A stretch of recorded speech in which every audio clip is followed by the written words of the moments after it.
So please just bear with me. This should be here. This should be for Instagram. Sorry, guys. I'm just trying to set up and make sure that we can go live simultaneously. IG. This is IG. Yes, go live. Welcome, guys. Please, guys, let's power tap the live, please, so that we can just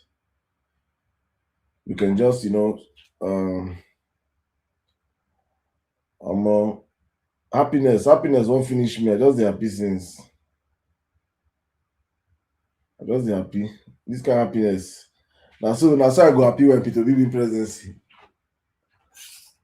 Hey, yes. All right, good morning, good afternoon, good evening, guys. Welcome to the, oh my goodness, let me flip my camera. Good morning, good afternoon, good evening, guys. Welcome to the Emir Sirdam show. We're back again on this beautiful Monday evening from my side of the world. And so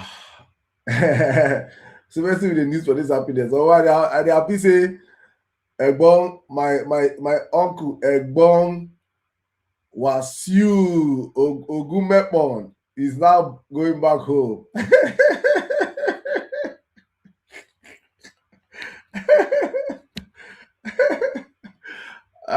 So to all my Cristiano Ronaldo friends and followers, please don't have for me. I beg, I go through that spot today. I beg, just for today. I don't make some comments. DJ Master, I see you, my brother. Good evening, welcome. I see you on the platform. That's one of Nigeria's biggest DJs. I see you, my brother. Thank you for always joining us here. I go on this scene. I was on Tinder's page and I made a post and I was trolling one of Ronaldo's friends or fans. I was really crying. She was really crying before the game.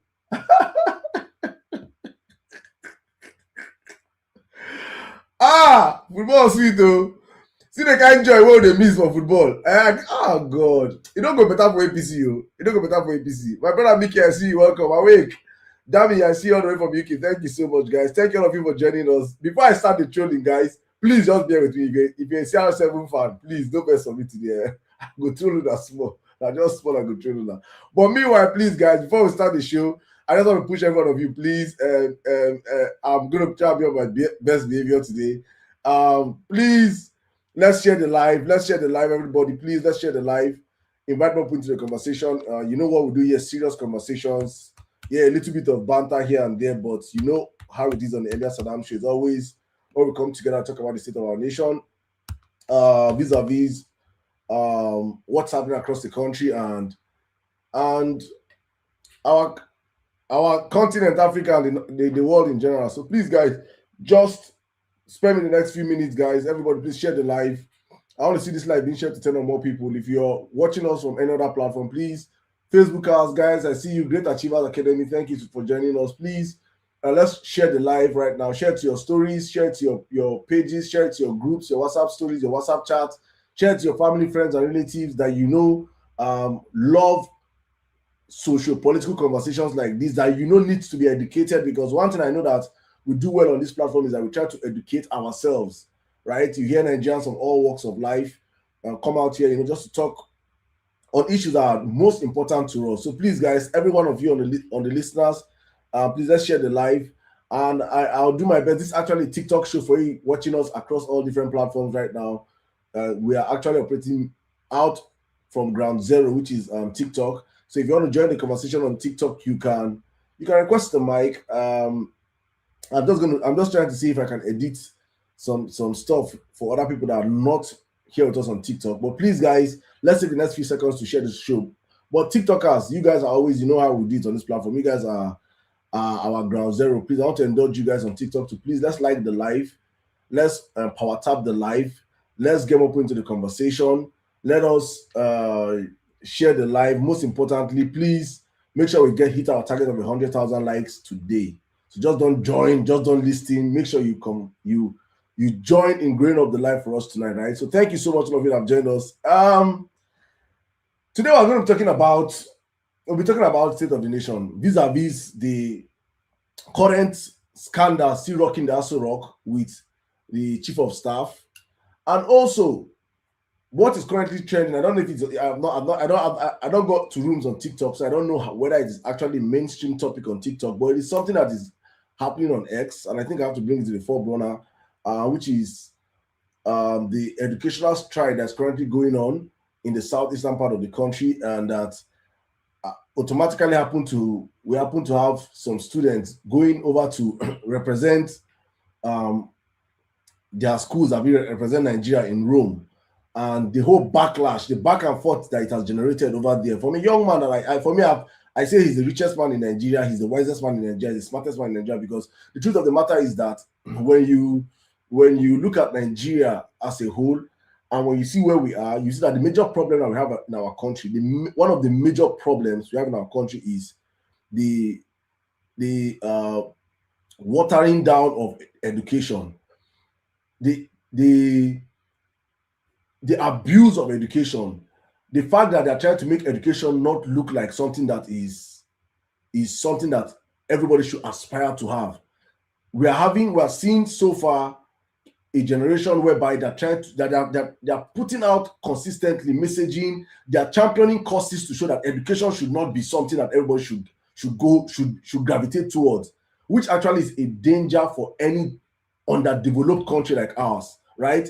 It's important to understand this. So we're going to be talking about that, and also two major headlines I got today. I'm putting out the video about tomorrow, that emanated from our southwestern part of the country, which is one, Mr. Pitobi visited Oyo State and he spoke to Seyi Makinde, and Makinde told him something that we'll be discussing today on this platform. And also, secondly, 15 months counting, that Bola Ahmed Tinubu as the president has withheld local government allocations to Osun State. These and more we'll be discussing today on the Emir Sirdam show. So guys, it's going to be a filled up show tonight. Please, if you have contributions, if you have more knowledge, if you have more insights to what I've just talked about, if you have more insight to these topics, please, you can request the mic and join us. Today we'll be picking speakers strategically from from TikTok and from probably Facebook for today. My Instagram people, maybe that will just chill and doesn't hear us. If you enjoyed the show, if you want to really speak, you might have to go to X, you might have to go to TikTok or Facebook to request the mic. But meanwhile, guys, please, I just want to push you guys one more time, please. I want to see you guys, please share the live. Let's share the live, guys. Let's share the live. Let's get into the conversation. First of all, I want to say a big heart. I'm going to start the show on a banter level. So don't take it serious, please. Football is sports, right? Football is sports. Don't take it too serious. It's just a banter for banter, especially if you're coming from the kind of background I'm coming from, being an Arsenal fan for over 20-something years, whereby I was an Arsenal fan from my childhood. I was trolled. Imagine being trolled for over 20 years, right? So for me, there's no amount of insult you insult me. See my brother Zakari Idris. Zakari Idris, request Michael, make I turn you to special guest on my show today, my brother. I see you on the show. Thank you for joining, my brother. Thank you so much. I see you. I might just have a special guest tonight too, guys. Thank you, Zakari. I see you in the building. So tonight we'll be talking about, as I said earlier on, this important stuff, going from the scandal in Aso Rock to what we are seeing currently right now in the media. These are many more we'll be talking about today. But let me circle back to what I was saying about Arsenal, right? As an Arsenal fan, I learned to understand that football is all about banter. That football is Netflix. There's always what next season. If you carry football for head or for mind, my brother, okay, it's good to see you. Thank you. Well, if you're just free, if you're free, my brother, pop in. But maybe we'll schedule something. But thank you for joining. I see you. Thank you so much.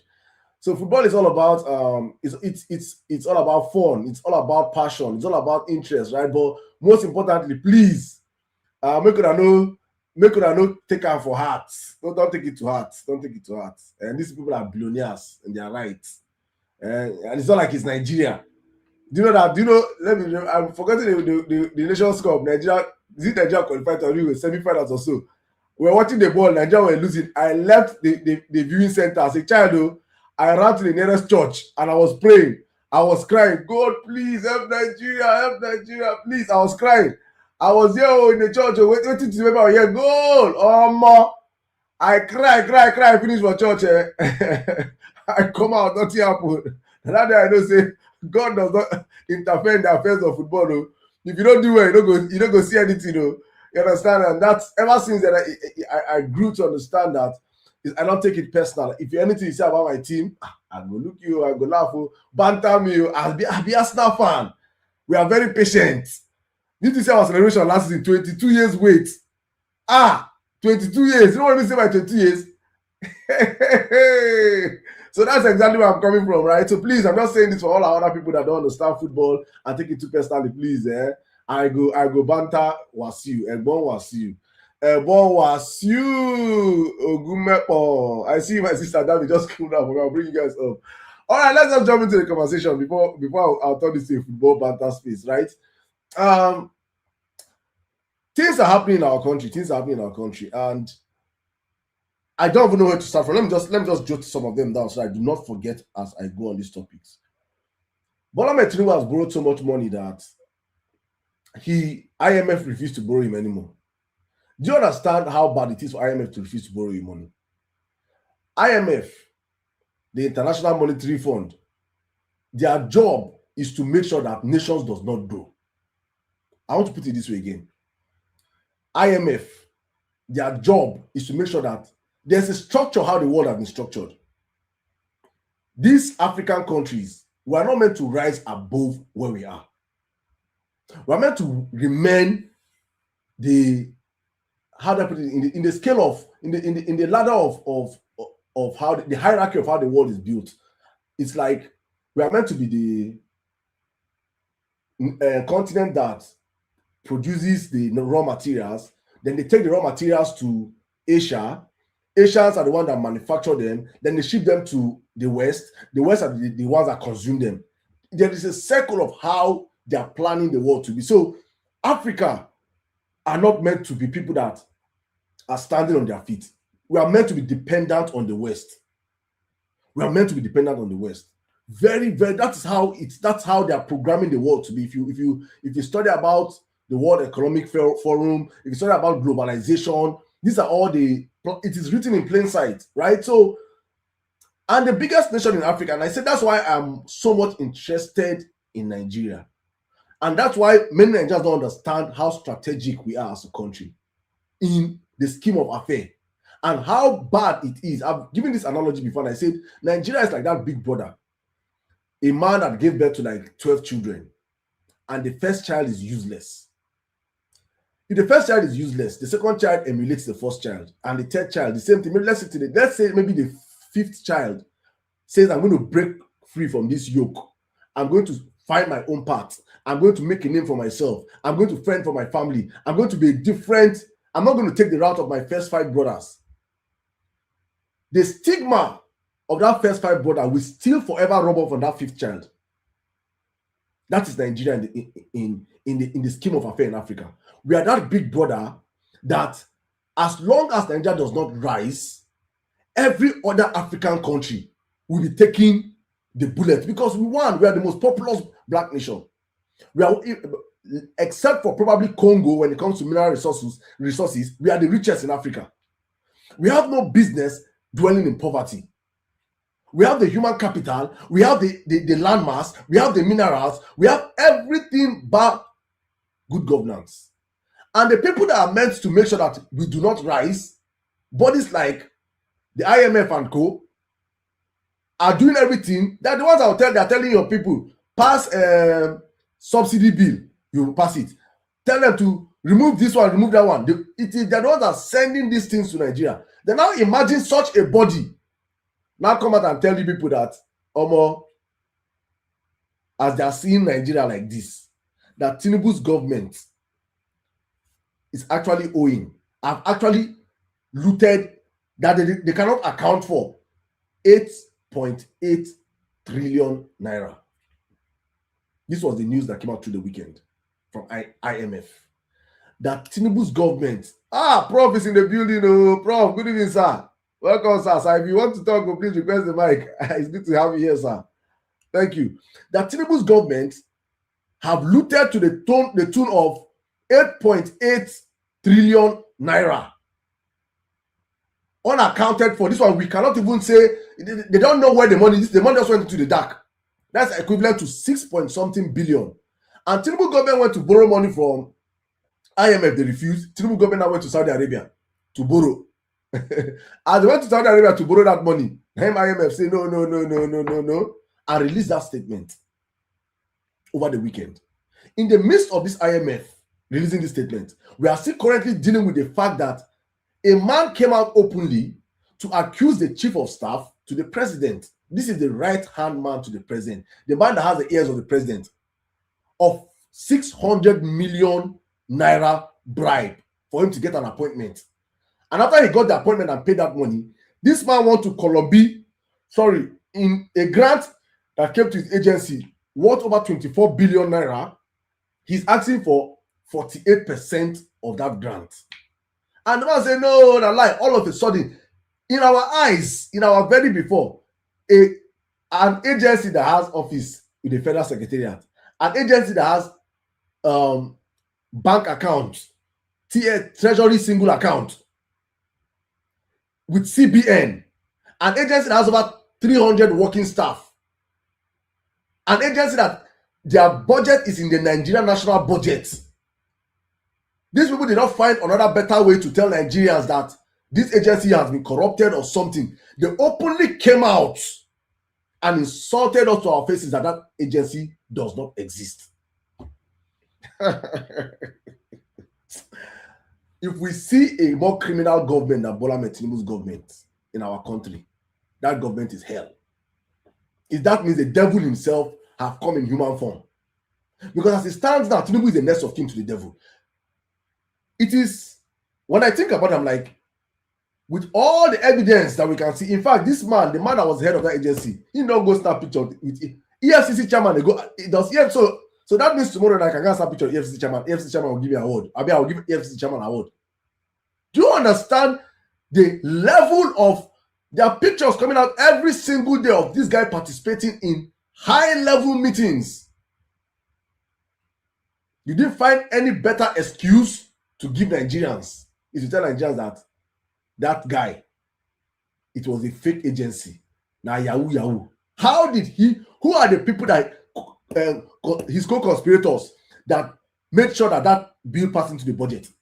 Nobody will be held accountable. You see, so when I talk about how criminalized Tinubu is and his government, people don't understand. When you're a criminal, when you're corrupt, when all you do is steal and loot, there cannot be any development in your government because everybody is a thief. Everybody is finding how you can loot. There's no safe space for anybody. There's no, how do you work? And I stood up to them and I was so angry because that's like one of the things I do right now. I try to quantify figures because for Nigerians, what we don't do is that, let me just bring up speakers so I can start taking speaker. I don't want to sit too much long here. What we don't do in Nigeria as a people is that we do not understand the quantity of money. When we hear figures, I've just said it now, 8.8 trillion. To many of people now, it's just like, 8.8 trillion. What is that now? What's 8.8 trillion?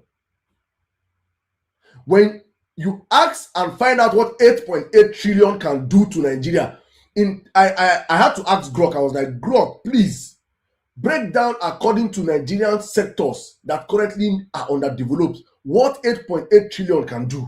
Please, any one of you here, just do the same research for yourself.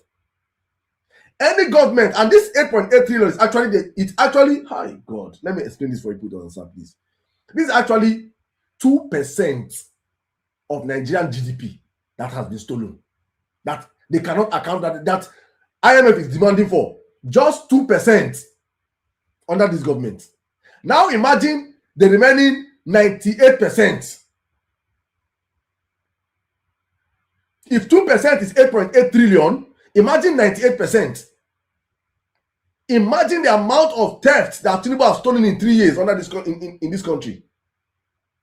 In 3 years.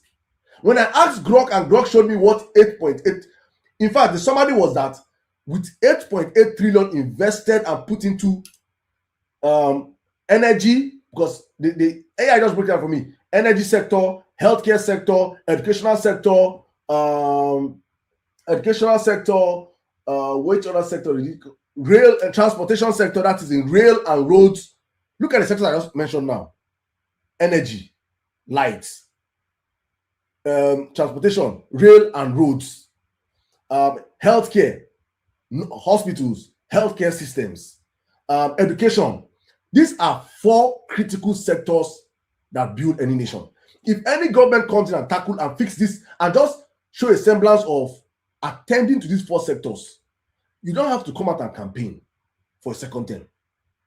You don't have to come out and campaign for a second term. Nigerians will evidently see these things. Nigerians will see that they can access good healthcare in their states, in their regions. Nigerians will see the fast rail. Nigerians will see the good roads. Nigerians will see the good schools. So it's not rocket science, and this is just 2% of what people have stolen. And so let me just piggyback. I don't want to rush. I don't want to go too long today. Let me just piggyback to over what happened over the weekend. And this has to do with education. So a young man has been so invested. I've been following his trajectory and his story for the past 4 years now, called Alex Onya. He just took interest in education. One man, one person took interest in education and started talking about education in the country. And he started fighting. And you see how demonic Bola Ahmed Tinubu and his supporters are. Is that when they know that you cannot beat them in something, they tribalize it. When they know that you're about to expose them, the first thing to come out is that the first thing Tinubu supporter does, he will enter a life and are criticizing this their criminal government. They'll first of all check your name. Then they'll not check how do you sound. This one na Igbo. This one na Omo Igbo, or na Hausa, or na this, or na. That is how they are, because they cannot have any conversation based on facts and figures. They must tribalize every single thing. And that's what they did with Alex. Alex, that was fighting for students across the country, from UI to Unilag to this and that. Now, man, Alex hands up and say, no, let him focus on the southeastern region. And for the past 3 years, from 2023, if you go to his page, you see his pinned post was how bad his village people fared in JAM 2023. And he said that would be a stop. 1 year later, those students were exceptional because this man actually put in the work, and he did not just stop in his village.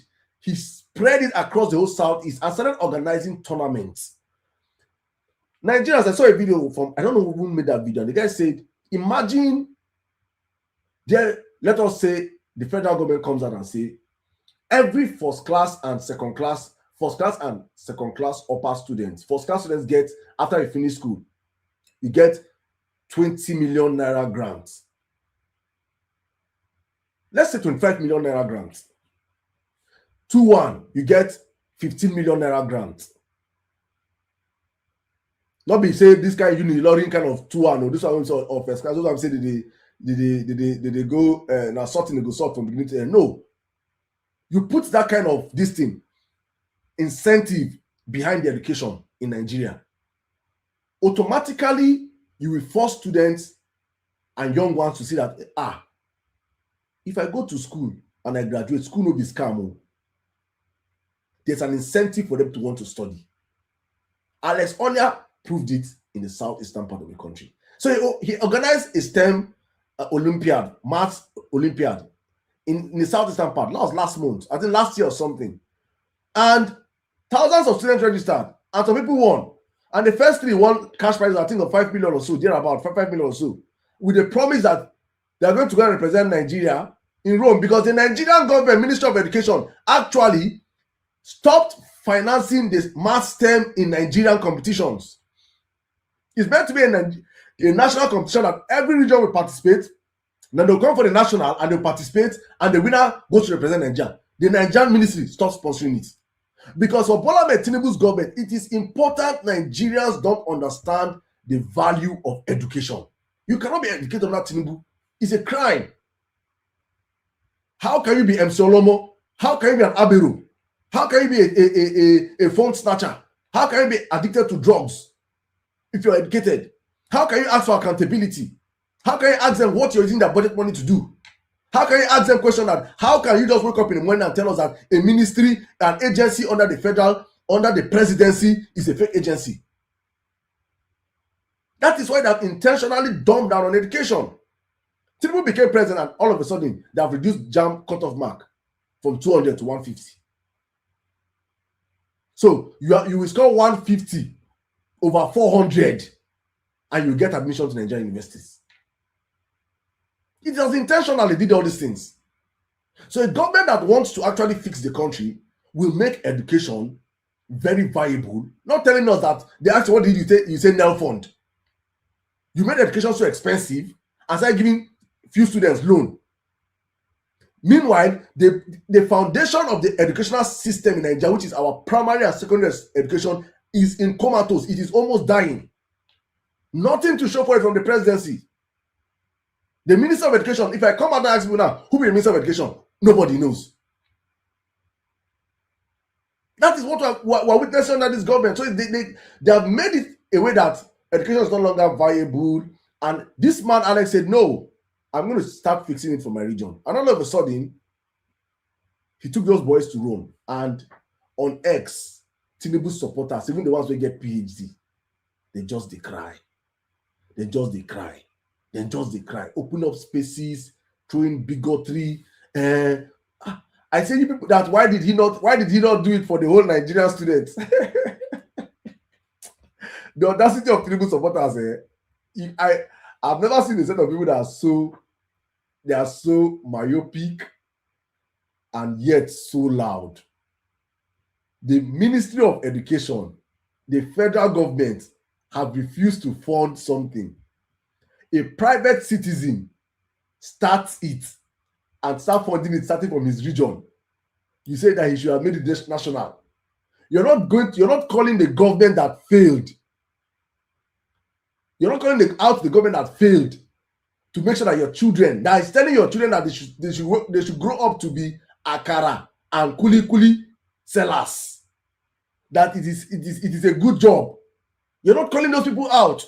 You have more smoke. You open spaces and spend 12 hours discussing a private citizen that uses his own goodwill to see how he can elevate his region. And then I know say you cannot be a Tinubu supporter and you have sense. You know say for not getting what they call iron condemn. Iron condemn. You know what is the iron condemn? Iron when this my brothers they come to the house, they knock for door. Iron condemn. That is all those things maybe aluminium where they house where they don't use anymore. Where don't they condemn? Now waiting Tinubu supporters be they are all they are condemned human beings. You cannot save a Tinubu supporter. You have more smoke for a citizen that has used his own money to try and fix his region and help. And let me just tell people, the next Olympiad, I think they say it's 2027. As we are speaking today, over 30,000 students in the southeastern region have registered. Please, somebody should check for me how many students registered in the first edition. Now, over 30,000 students have registered. And I'm saying this because in 10, 20 years' time, these people that are writing these exams, they're the ones that have become the leaders, they're the ones that have become the captains of industries. They might not have the patience that me and you have today. Because our generation are just chickening in. I will not, students that will be so are competing with their mates across the world. They will not want to come and settle for less with people that their parents are teaching them how to sell akara and kuli and abado. Meanwhile, then they're learning robotics, AI, and the rest. You are learning how to fry kuli. Then in 10 years' time, or 20 years, okay, you see our first edition, 11,000 students. First edition, 11,000 students. Second edition, as we speak right now, 30K plus have registered. And I'm certain it will hit me over 50K before it starts. The value of education. A man that you educate a person, you educate a nation. There is nothing, no matter the wealth of money you have, You are not as rich as a person that's educated someone. You don't understand. You're saving a generation. But for Tinubu, he will prefer that all our young children become DJ Pella. What do they call him? Sorry. They will prefer that all our children become DJ Chicken, Portable, Kata Efe. What do they call these people? Speed Darlington. All these people represent as only Johnson and Sabi Jones. Left for Tinubu, all our kids will not have sense. All our kids will not be able to go to school. All our kids cannot read and write. That you say a grown-up man in Nigeria today cannot speak English. We come out and start speaking his local dialect. And when you see people actually, they tell them, they start saying that it's English his first language. A Nigerian, you are illiterate. Don't give. I'm not saying you must be perfect in English, but you should be able to communicate in English. English is the official spoken language in Nigeria. I'm not saying you should not be able to speak your traditional language, your local dialect. You can speak your local dialect, but English is our national language for Nigeria.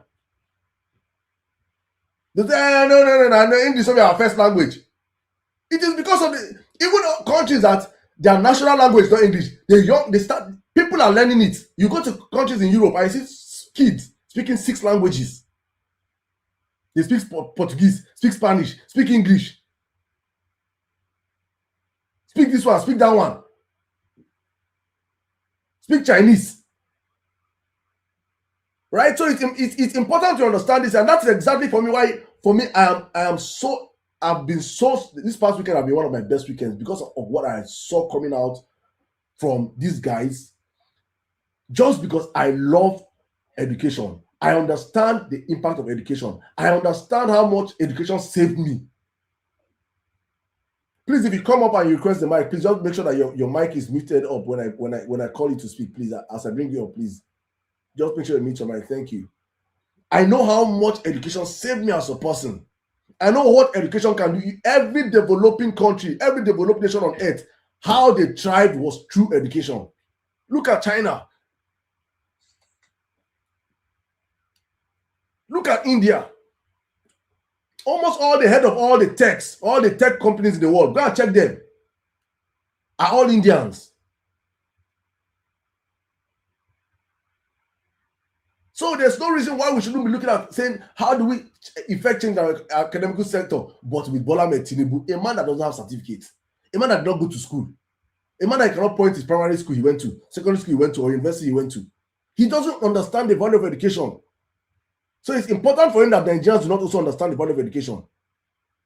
It is a lifelong achievement. And that's why his wife come out and openly tell you, why didn't the wife carry that 2 billion say she gave out and say, I gave it for educational development. I spent on this. Let students go back to school. Let the young ones get better classrooms. Let the teachers be better motivated. Imagine teachers. How many people want to be many people that are teachers in Nigeria, it's not because of the passion of being teachers. It's because I want to have a job. Teaching is meant to be passion.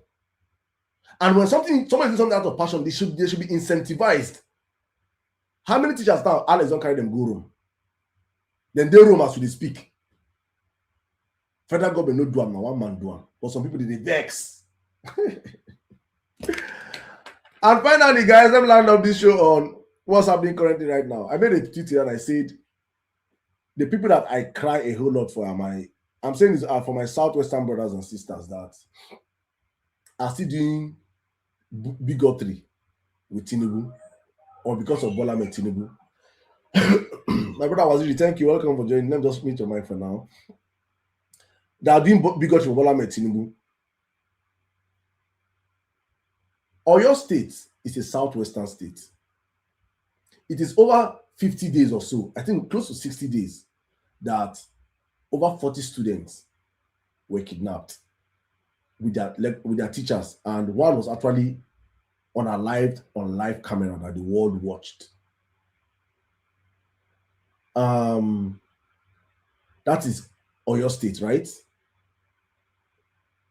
Ekiti State, just yesterday, over 20-something people that were kidnapped before or your own happened, Ekiti own happened, the community had to raise over 20-something million to go and pay, finally, to release their people. They got released yesterday. Government did not do anything. The governor of Ekiti State went there today to go and tell the people that while they were in hospital to please vote for Tinubu next year. Governor go campaign for hospital for patients which just come out from kidnapping. Then in Osun State, I'm going somewhere with this analogy, especially for the Southwest, for my people in Southwest to understand what is happening. Then in Osun State, Adeleke has been crying for the past 15 months that Bola Ahmed Tinubu has withheld the local government allocation to Osun State for 15 months. They took the case to the Federal High Court. Federal High Court told federal government to pay. Federal government, I think they appealed the case or something. Went to appeal court. Osun State won. That has gone to Supreme Court since December last year. Supreme Court said that what Tinubu has done, Supreme Court, though, that is Tinubu's control, though, said that what Tinubu has done is unconstitutional, that they should release Osun State local government money. Tinubu refused. So as we are speaking today, it is exactly 15 months to the tune of over 200 and something billion naira of Osun State local government funds Tinubu have withheld. For those that don't know, because somebody know who Tinubu's father is or his mother is, it is assumed that Tinubu is actually an Osun State man. They say he's on Osun State, from Irabiji in Osun State. Tinubu is withholding his so-called state allocation for 15 good months. The people that are suffering this thing are not Igbo people. They are not Fulani people.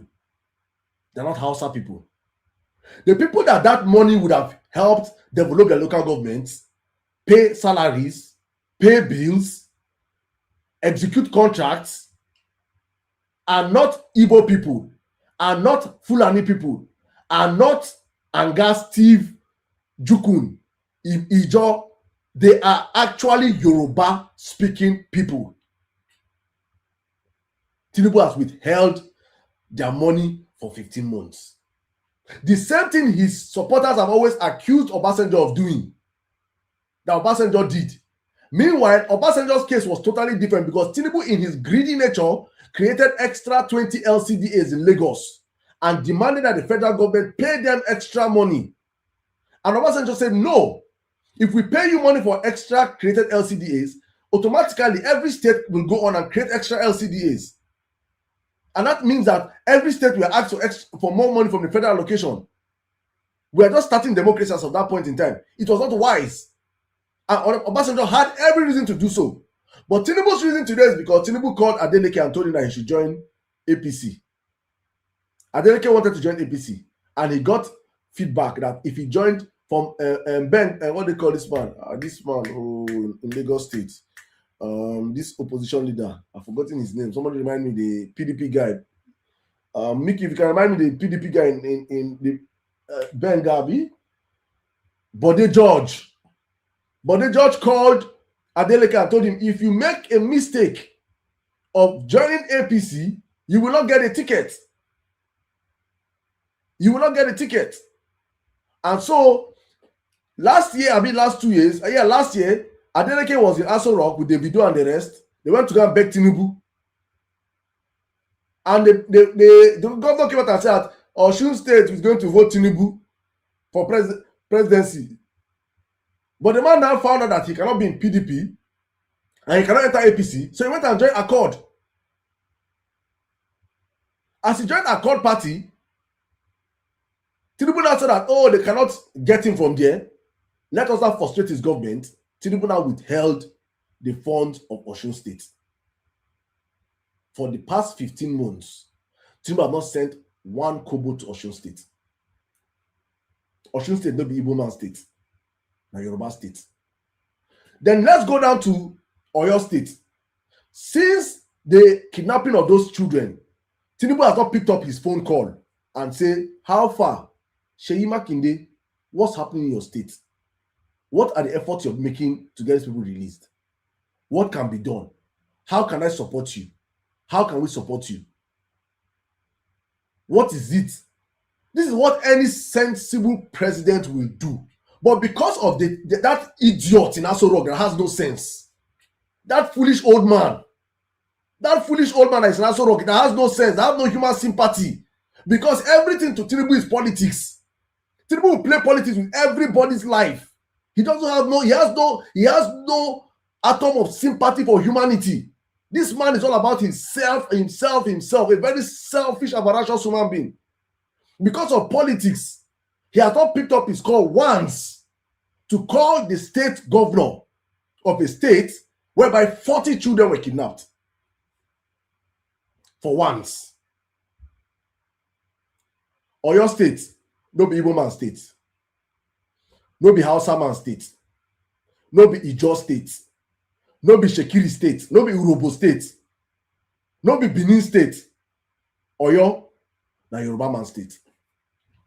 So if Tinubu can be this callous and wicked to his fellow Yorubas, I've always insisted that Tinubu is not a Yoruba person. I've always insisted that man is not a Nigerian. I've always said it from day one that Tinubu hates every one of us equally. I've always said it from then. Because of the stupid people that always do bigotry for Tinubu. You carry your region, you're seeing this man is actually destroying your region. Tinubu has imported insecurity to the southwest. You're seeing Koro, you know, there's this popular proverb that says the axe was cutting down the forest, but the trees, he convinced the trees one way, and that is one of them. And he kept cutting down until he cut down all of them. They kept thinking that the axe was one of them because the handle of the axe now wood. Tinubu is systematically destroying the southwestern part of Nigeria in real time. If you are not blinded by bigotry, you can see what I'm saying. In Kwara State, over 30 kings have run away from their state. Ekiti State, the same thing. Oyo State, bah. Osun State, now he's fighting the governor. You people are seeing this thing with your koro eyes, but you choose to do bigotry for that man.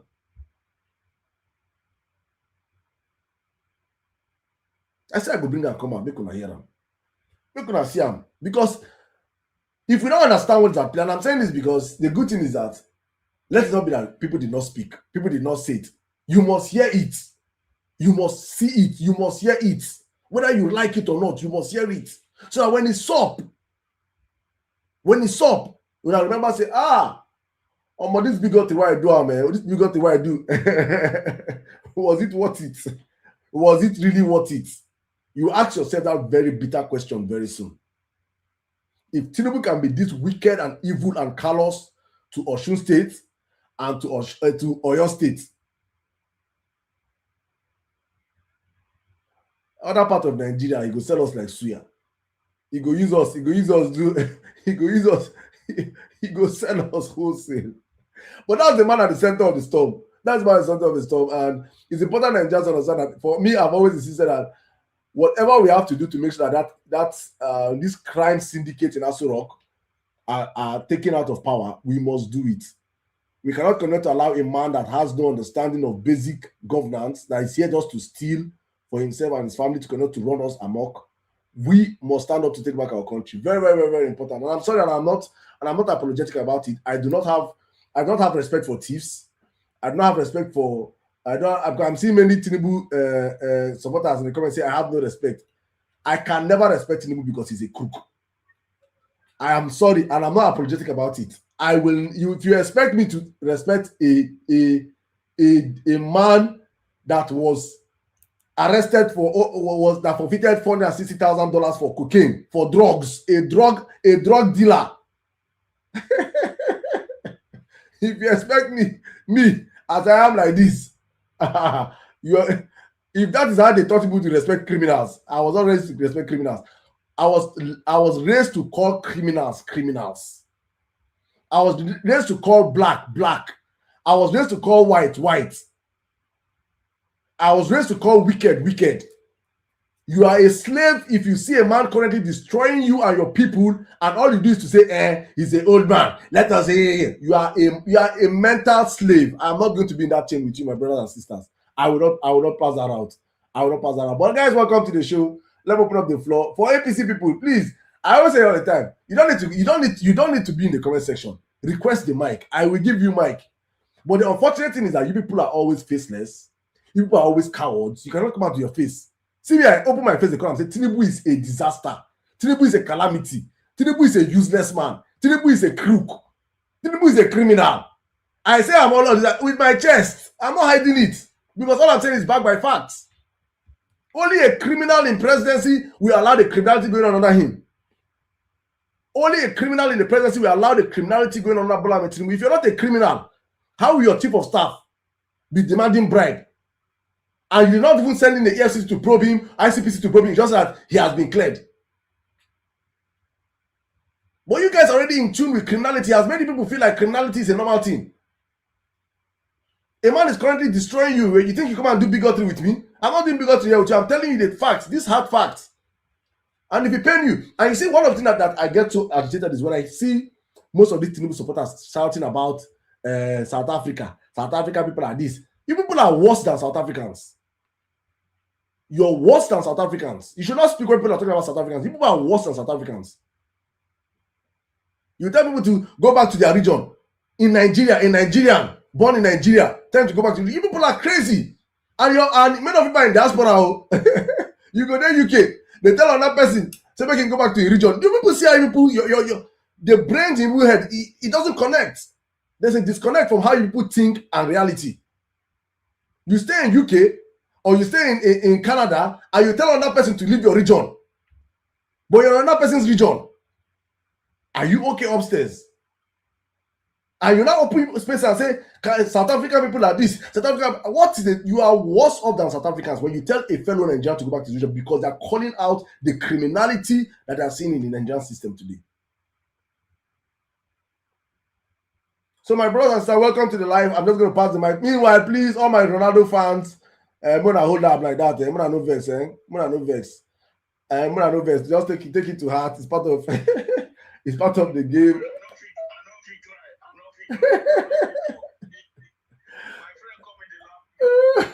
No vex. Just meet my face. Oh my goodness. Please, I'm saying it one more time. One more time. If you think Tinubu likes you, Tinubu hate all of us equally. Tinubu is not a Nigerian. For you fools that didn't bigotry for Tinubu, for you idiots that didn't bigotry for Tinubu, Tinubu is not a Nigerian. Tinubu is from Guinea. Because you think anybody can, if I go back now and go learn Hausa or go learn Yoruba, and I come and hide my identity and start speaking Yoruba and come and tell that Nima Omo Yoruba, you now come and say, this one is Yoruba, you now be doing bigotry for me. A man that you don't know who his father is, his mother is, his brothers, you don't know who they are. You cannot trace his ancestry.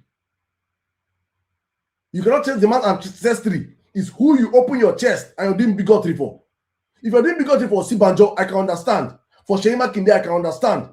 People that you can trace their ancestries.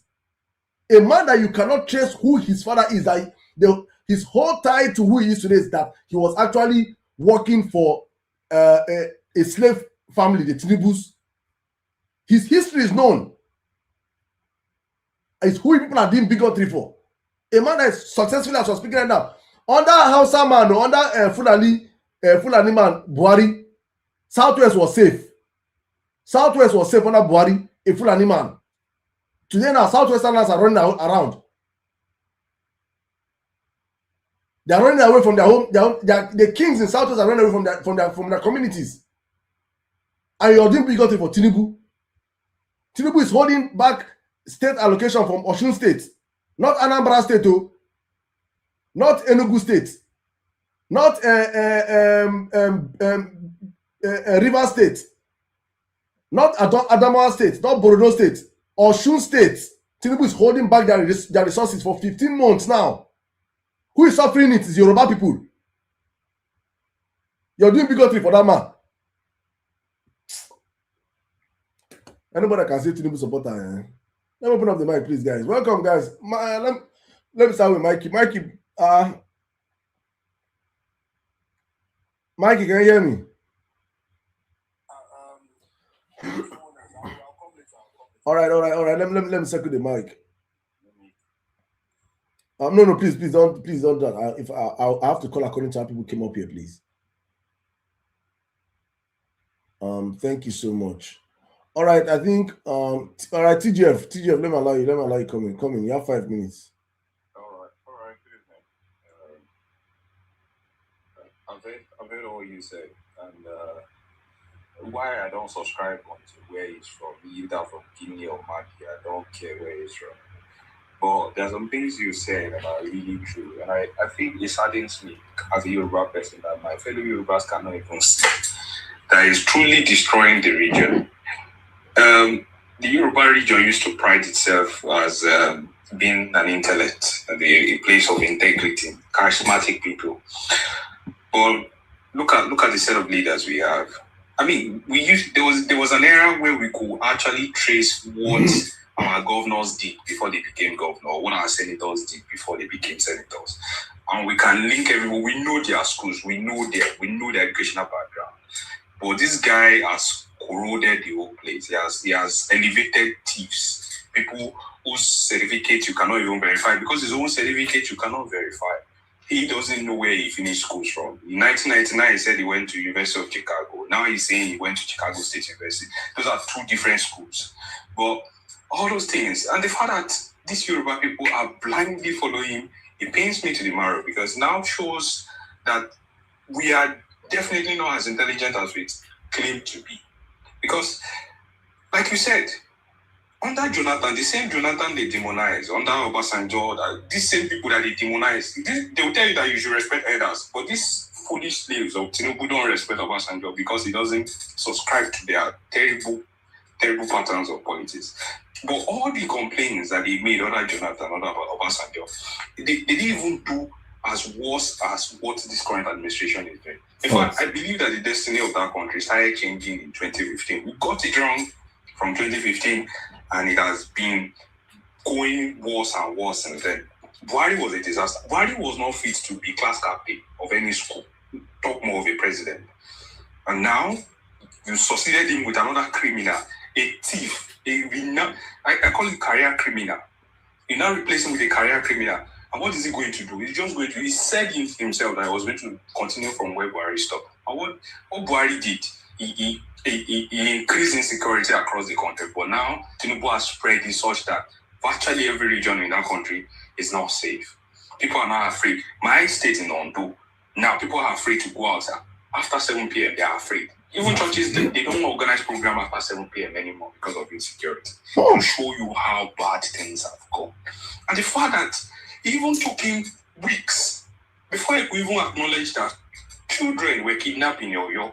It took him weeks before he could even put out a statement to show that my citizen was kidnapped. Until today, they haven't said anything about those kids. They haven't said anything about those kids. All of a sudden, kidnapping, banditry is becoming normalized in Southwestern. Now you see our kings being kidnapped for sports.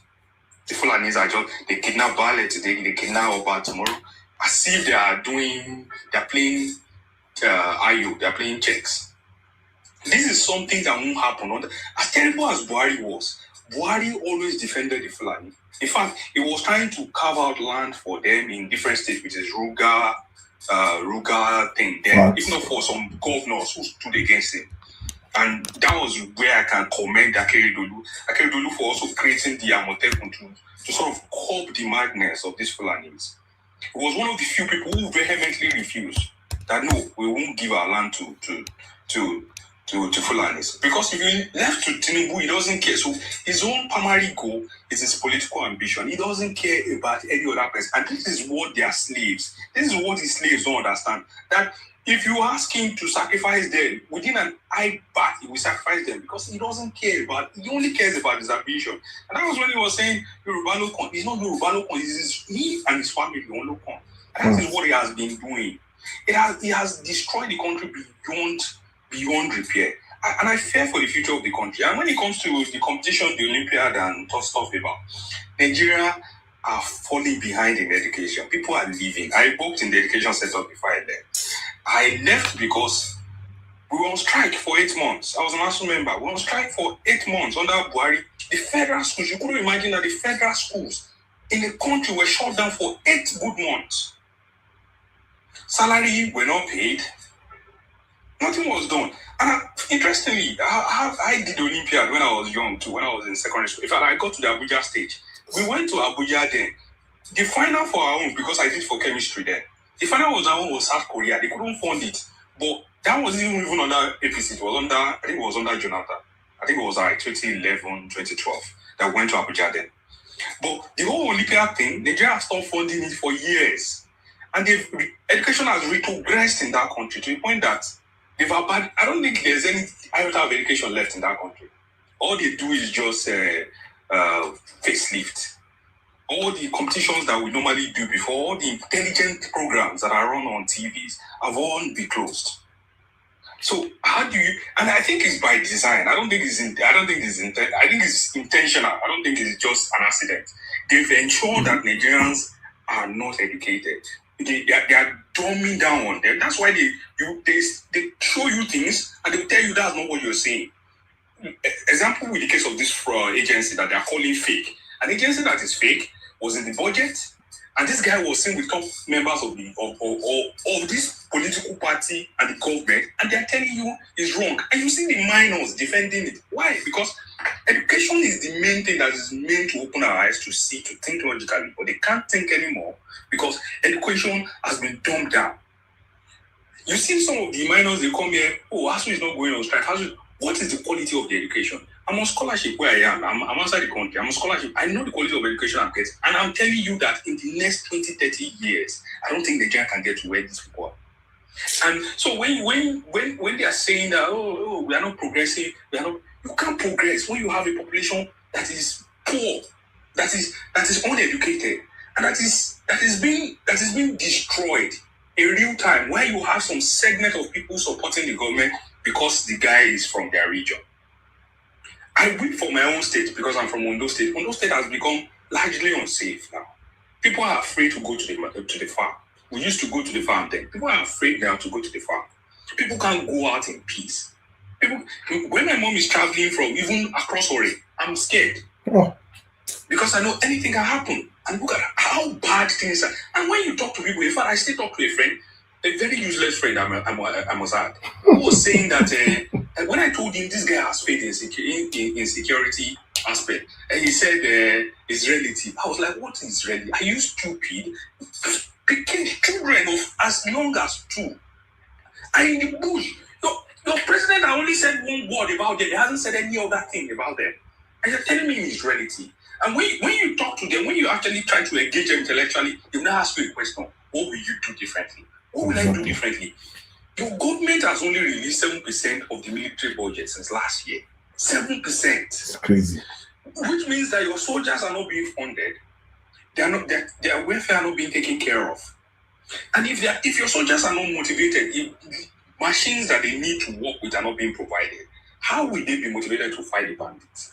How will they be motivated to fight Boko Harams? And when you say all these things to them, they'll be like, where's your evidence? I provided almost 10 links to this bastard, and he was still telling me that, I still don't agree that I failed his reality. I was like, look at this fool. And the sad thing is that we graduated together. He hasn't secured a job. Imagine. Since he has been supporting the APC, he supported Buhari, he's supporting Tinubu. I ask him, you are not even benefiting. I actually have friends that are benefiting from this government who will still tell you the truth that, this Baba knows they try for security.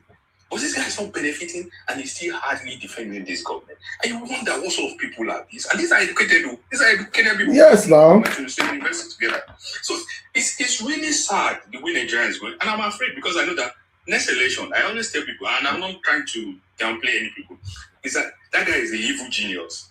The only thing that can remove him from that government is debt. It's only debt that can remove him. You will already see that the next chairman is a partisan. He's a partisan APC member already. Nobody's doing anything about it. Everybody just cry on social media and go about it. The one thing with Tinubu is a core criminal. Like I said, only debt can remove him. You could. That's the only thing that can remove that guy. All If right. you people All right. are going to say, "Oh, let's do election," we'll be wasting our time. Thank you for the opportunity to speak. I'll rest my case. Thank you very much, my brother. Thank you very much. Thank you for for sharing your perspective and saying all what I've been saying since. You will see an educated Tinubu supporter. You see them. You will see them. There's one PhD or Benny Dipo. I was on a live with that guy. Is anybody maybe tomorrow I'll find out live and I'll bring it. I'll find the record and I'll post it. I was on a live with that guy some 2-3 years ago, and I asked him. I say, tell me why Tinubu.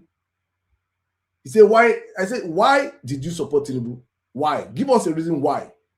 He started in Germany. If you want to come out for primary school teacher, if you want to come out for primary school class rep in Germany, if you will see that a professor that went to school will begin to sound like a fool, like a dumb idiot defending Tinubu.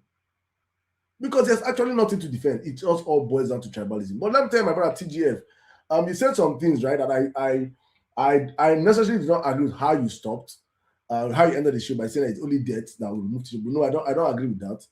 And I understand where you're coming from. I perfectly understand where you're coming from. But I will never ever elevate a man above the people.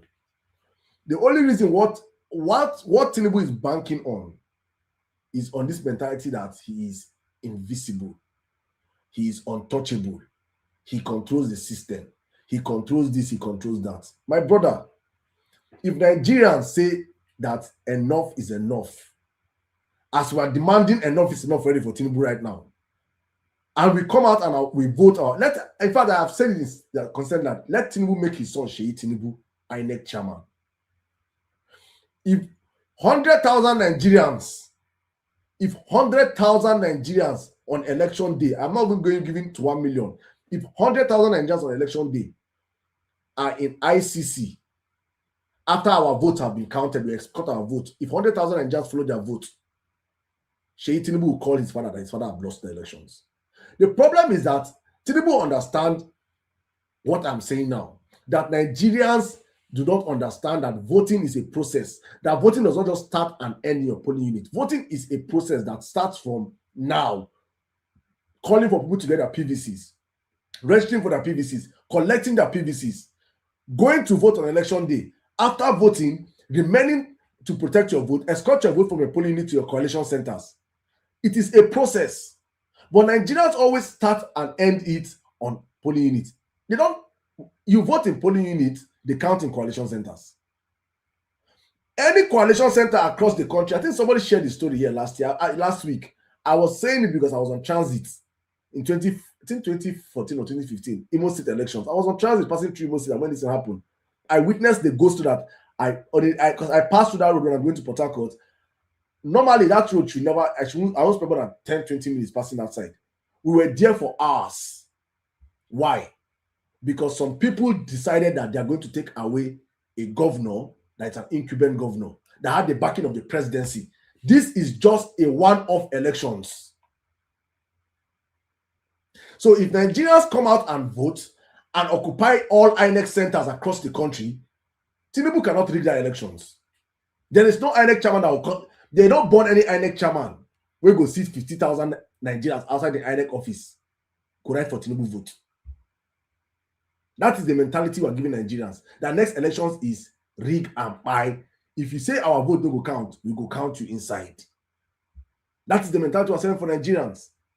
So please, I understand how much you want to make the man feel like he has all the governors, he have all this, he have that. No. He does not have the Nigerian people. If Tinubu have all the Nigerian people, I'll stop doing this show.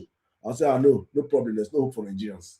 But as long as I know that Nigerians have rejected Tinubu across the country, then Tinubu can never be the next president if we do our part. The only reason Tinubu go the next president is if we don't do our own part. I'll leave it there. But thank you so much, TGF. Let me run the mic to who came in next? Awake. I think Dami came in next, right? I think Dami came in next. Dami, if you can hear me, please, 5 minutes, please.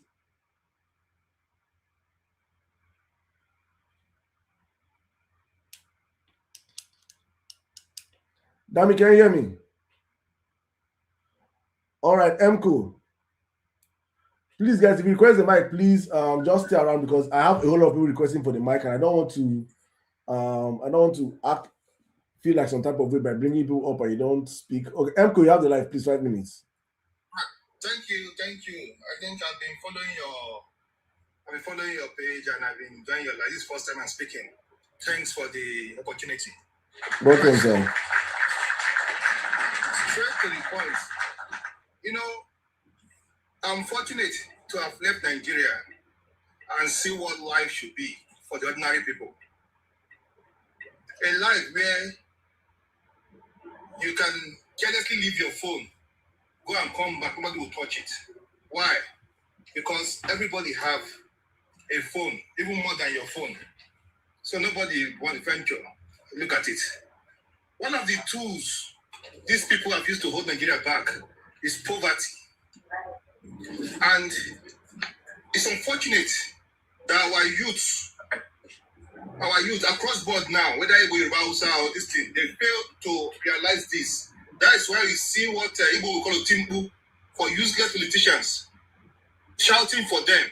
Meanwhile, they've held down your destiny. They've held down what belongs to you and given you crumbs. Back to Tinubu's matter. During the Buhari time, when the daughter of the former Afenifere leader was killed, even without asking Tinubu any question, he came down to say it's not the friend that killed the lady. Next thing he said, where are the cows? And I wonder, meanwhile, flip the script. The first, after Buhari left government, the first time Buhari came down to the southwest, Oyo State, was when the Fulani had issues with Yoruba people. And he came there to meet the governor. What was the governor then? Of Oyo State. What he came to tell him was like war. If my enter to my people, we will fight you, something like that. And then you, Tinubu, they are killing your people. They killed the daughter of a prominent Yoruba son. Yet you are defending them. I saw this, I shook my head. I'm always arguing with some people. I told them that the influence Tinubu has built over time, however he got it, is enough for him to have built a strong foundation for Yoruba people. Because the power he has was more like the power of the Yoruba president. Because the point controls almost all the governors of the southwest. He decides who become governor. When he conquered Lagos, he started moving across different states. He chose for Ogun State. He chose for other states who will become their governor. I said, why hasn't this man created a foundation for the Yoruba people at least, so that they can excel in certain areas, even if it's education? He should create a foundation to give people scholarship, send them abroad so that they will at least become serious and reasonable people. But what do we see? What is interesting is a war leader. You go to Lagos, those Lagos streets are littered with young men asking for war leader. In Lagos, there is go out. When somebody greets you, you'll be expecting to give him something. Why? Because they don't have anything doing. So, what I'm trying to point out is this. We don't need to start talking about the anyhowness or how bad Tinubu is. The result it's obvious. But when it's what's happening across Nigeria, the little respect we have as Nigerians has been eroded. Also just said something the other time. He said that as Nigeria used to have influence in regional affairs, at least West Africa, before anything happens, Nigeria have a say. If we don't agree, nothing will happen. But now what happens? We've lost our influence in West Africa. All talk about Africa. See, South Africa, they killed our people, couldn't even do anything. Ghana is pointing hand at us in our eyes. We can't do anything. Because of the quality of leadership we have, from Buhari down to Tinubu. So, my call, my charge to Nigerian youth is your destiny is in your hand. Your destiny is in your hand. I say it again, your destiny is in your hand. We saw the way Tinubu is frivolous. When Buhari came to Tinubu came to power then, on his birthday, what happened? He used the presidential plane to whose birthday in the hair, and you are here collecting 30K for data. He used the presidential jet for his birthday. The next thing Tinubu bought things he doesn't need, just to show you that yes, he's in charge. So my people, like Sirdam has already said, we must come out en masse during the election. We don't have a choice. Because sometimes it takes a moment to change the story of a generation.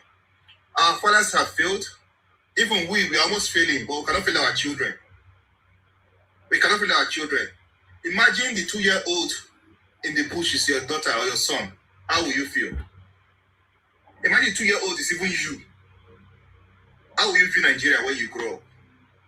So, come the election, let's do all we can to ensure that we don't reinforce failure. We don't reinforce bad governance. We don't reinforce a forger and a fraud. Let's put all it takes, educate your people. Because, just let me have this thing, just keep my mind. Apart from that, this government have dehumanized Nigerians, has thrown our dignity to the dogs. Look at the Ekiti election. Our mothers were chasing trucks. They are throwing bread at them, and they are rushing bread. How else can a person be dehumanized? Even when you give a dog bread, you can put fish or meat inside, so when they smell it, you will eat it. Just ordinary bread are thrown at our mothers, Yoruba mothers. Yet, we don't see it as dehumanizing. So please, let's think through. Let's forget ethnic affiliation or ethnic loyalty and look at the national issue, because Tinubu is building wealth for his family, his courts. Even Shagori is not Nigerian. But what happened? Almost all the contracts, even the last contract, Shagori is handling the coastal road. Yeah, the new contract for the super highway in the north, he gave the Shagori again. It's not a pointer that they don't care about you. They are just a cabal. They have a plan, and they are working on it as it is. So please, Nigerians, let's defend our fatherland. And let's defend our future. And let's defend our children. Thank you. Thank you very much. Thank you very much, Emko. Thank you. Wonderful submission. I think he just succinctly put it out there that we have to defend our future, defend our country, because honestly speaking, Nigeria cannot afford to have this man run our country beyond 2027. This cabal, I think tomorrow's show, yes, because of in the Chaguri, tomorrow's show we might probably just focus on that Chaguri. And my friend, I'm going to reach out to my friend Taco. He had a very powerful submission last week, just breaking down a little bit about the fraud and the criminality going on with the Chaguri guy, the high-tech company. Nigerians really don't understand what's going on in our country. We don't understand what these criminals in Asorok are doing. If we do, by now would have all managed to pursue them out of there. But thank you so much, Emko. Let me call again one more time. Dami, can you hear me now? Are you ready, or should I move on to the next speaker? Dami, are you there?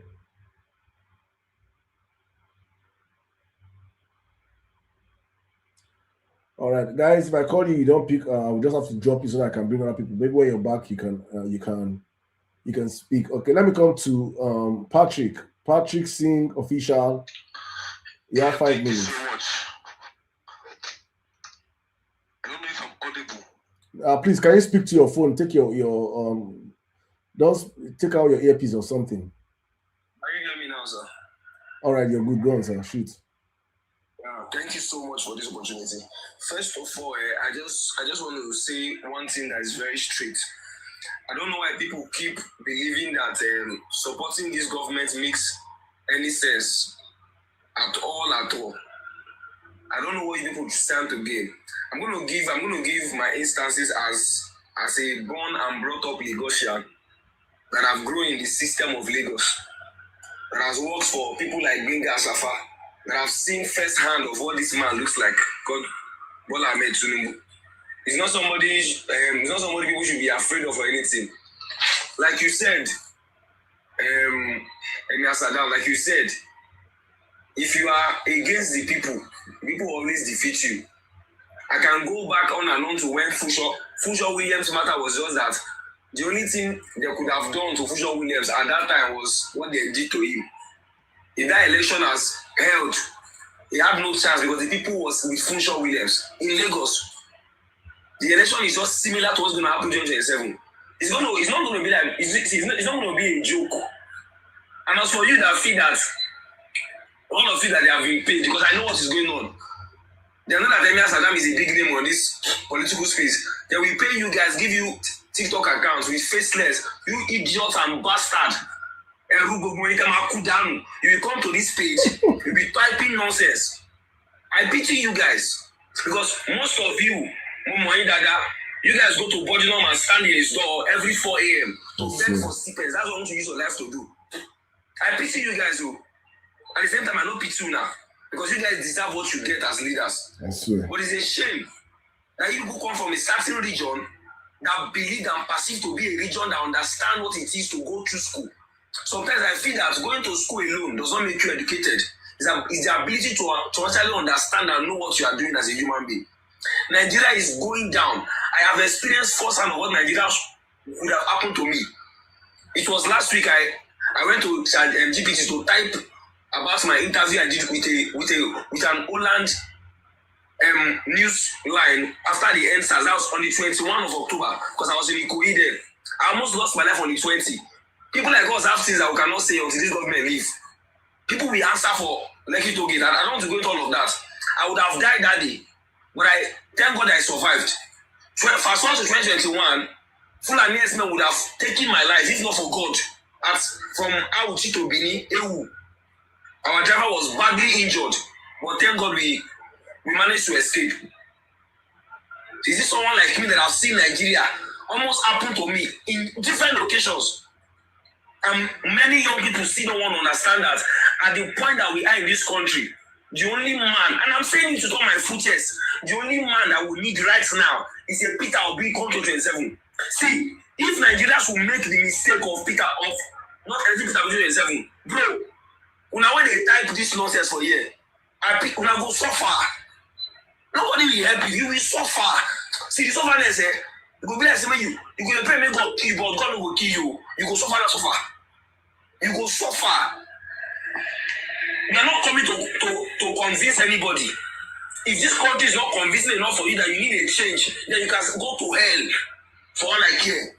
I'm sorry, but it's painful that young people are supposed to be thinking about how the future look like. Maybe because many of you have not lived this country, or because many of you, even though you've not lived this country yourself, are you not on social media? Are you not seeing what other people are doing? Every little thing that happens in this country, I want to use it as a tribal stuff or sentimental stuff. Sure. And for the person that is asking me dumb questions, that's to answer, that will Peter be the first election. Are you okay? You see, Peter, are you doing Peter be a favor by voting for him? You're not doing a favor. Let me tell you again, you are not doing Peter a favor by voting for him. If this country is good to you, I can vote for Tinubu. Nobody hold your PVC. Your PVC is your own. Don't ask me dumb questions. If you cannot defend your vote as an individual, according to obedience, our obedience is the only right to keep people in this country. So you are asking me, that means it shows that as an obedience, you are thinking right, but you that is not obedience, you are stupid. You want to be a fool. Exactly. Nigeria is going to decay. It is enough. A lot has happened already. We cannot continue like this. And those of you that feel that, oh my rigger, well, they're not going away, you cannot do it. You don't know what will happen. Now, if you think that Malam Sharif that came to science service come and talk about it, I'll be okay. You think it's a joke? He has seen the handwriting on the wall in the notes. He has seen it. He had to come to channels to talk, to show those propaganda that have been said, but that thing will not fly. A whole Boko Haram in Pesine, so we talk about Peter Obi. They have seen the handwriting on the wall in the notes. Next year election is ring or die. Maybe it's a joke. Don't count the votes. We will count you. It's not that rubbish that happened in 2023. We have grown now. We have grown beyond this. And those of you that feel that is one Jagaba, maybe is that special. It's not special. Like he told Gates was during the answer, Baba ran away. Because he saw the power of the people. A coward now. He's a coward. He's a coward. How would this himself? You guys will not believe it. He's a coward. Is that my last voice that get your PVC. Be ready to play your parts. People like us are playing our parts. I live in Ogun State. The last time Esther and Co came to Lagos Sulere, I left Ogun State to go to Sulere to go and reside with my money. Nobody gave me shit with my money because I am tired of the situation that I am. Do your part. 2027, we don't need to joke with anybody. If you read the election in my polling unit, I've told my friend that I use coppers. If you know what collect money in the election, just tell your parents that you are not coming back home. Because people like me will make sure of it. I will arrange that meeting between you and your God. Facts. Thank you, my brother. I use my mic. Thank you very much. Thank you very much. Thank you. That is the spirit going to 2027 elections. If you come to our polling units and you want to do the elections, you send it to your maker. That's just we arrange judgment between you and your maker. You go and answer whatever you believe in. You go and answer. But say you want to steal Nigeria, but Nigerians have to understand that elections, stealing your vote is like them stealing your life. A person that you're allowed to steal your vote is like you're allowing that person to steal your life, because the consequences of a rigged election is what we have. It's a disaster like Tinubu.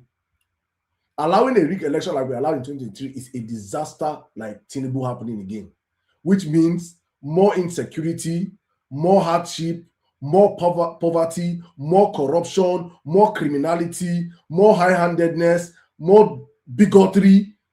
Never have it been seen in Nigerian social media space and Nigerians come out and be speaking, and you'll not be seeing bigotry everywhere. Bigotry. That is just Tinubu's MO. Pay young people to go and use different names, use different. In fact, my show going forward, if your picture is not on your profile, I won't give you space to speak. Going forward from that elections, if you don't have your picture on your face, on your profile, and you cannot put your video, please don't just come to my show and be a passerby. If you cannot open your face for Nigerians to see you, don't come and waste my time. Apart from probably I will give preference to one or two of them that I already know.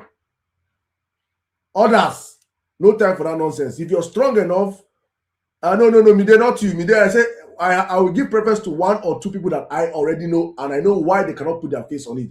But if you're supporting Tinubu, you must put your face on. Let us know you. Let us see you. Be a man to support the criminals with your chest. Not to come on social media and not to come and become they pay you 2.5. Then you're not going to be typing Tinubu 2027, Tinubu 2027, Use your face. See someone in name like Error 404. Error 405. You're requesting for the mic now. Use your face. Change your profile picture and I will give you mic. You don't want to become a coward and you come here and you not come and you cannot use your face to talk. You not come and record yourself talking and say, I've done my own job today. They will not pay your remaining 2.5 tomorrow. Now lie. Use your face and come here. All of you that are in that comment section, I see many of people requesting for the mic. Use your face and come. I'll give you mic. Don't be scared. Don't be shy. Ibotic pride. Use your face. Anambra why? Use your face. Ola. Posidon. Use your face. So use your face. Use your face. Please. Thank you very much. Thank you very much, brother Patrick. I really enjoyed everything you said. Mike, you want to come in now? Yeah. God bless you, bro. You see, that is the spirit, and that is the fire that should burn in every Nigerian. And I'm just gonna speak on this whole issue that is going on. And I know that the way we are as a people is like Tinubu thrives on news splash. When you are about to hold the APC government to account for a certain thing, they give you another news splash. So we bury the one and we move on to another thing.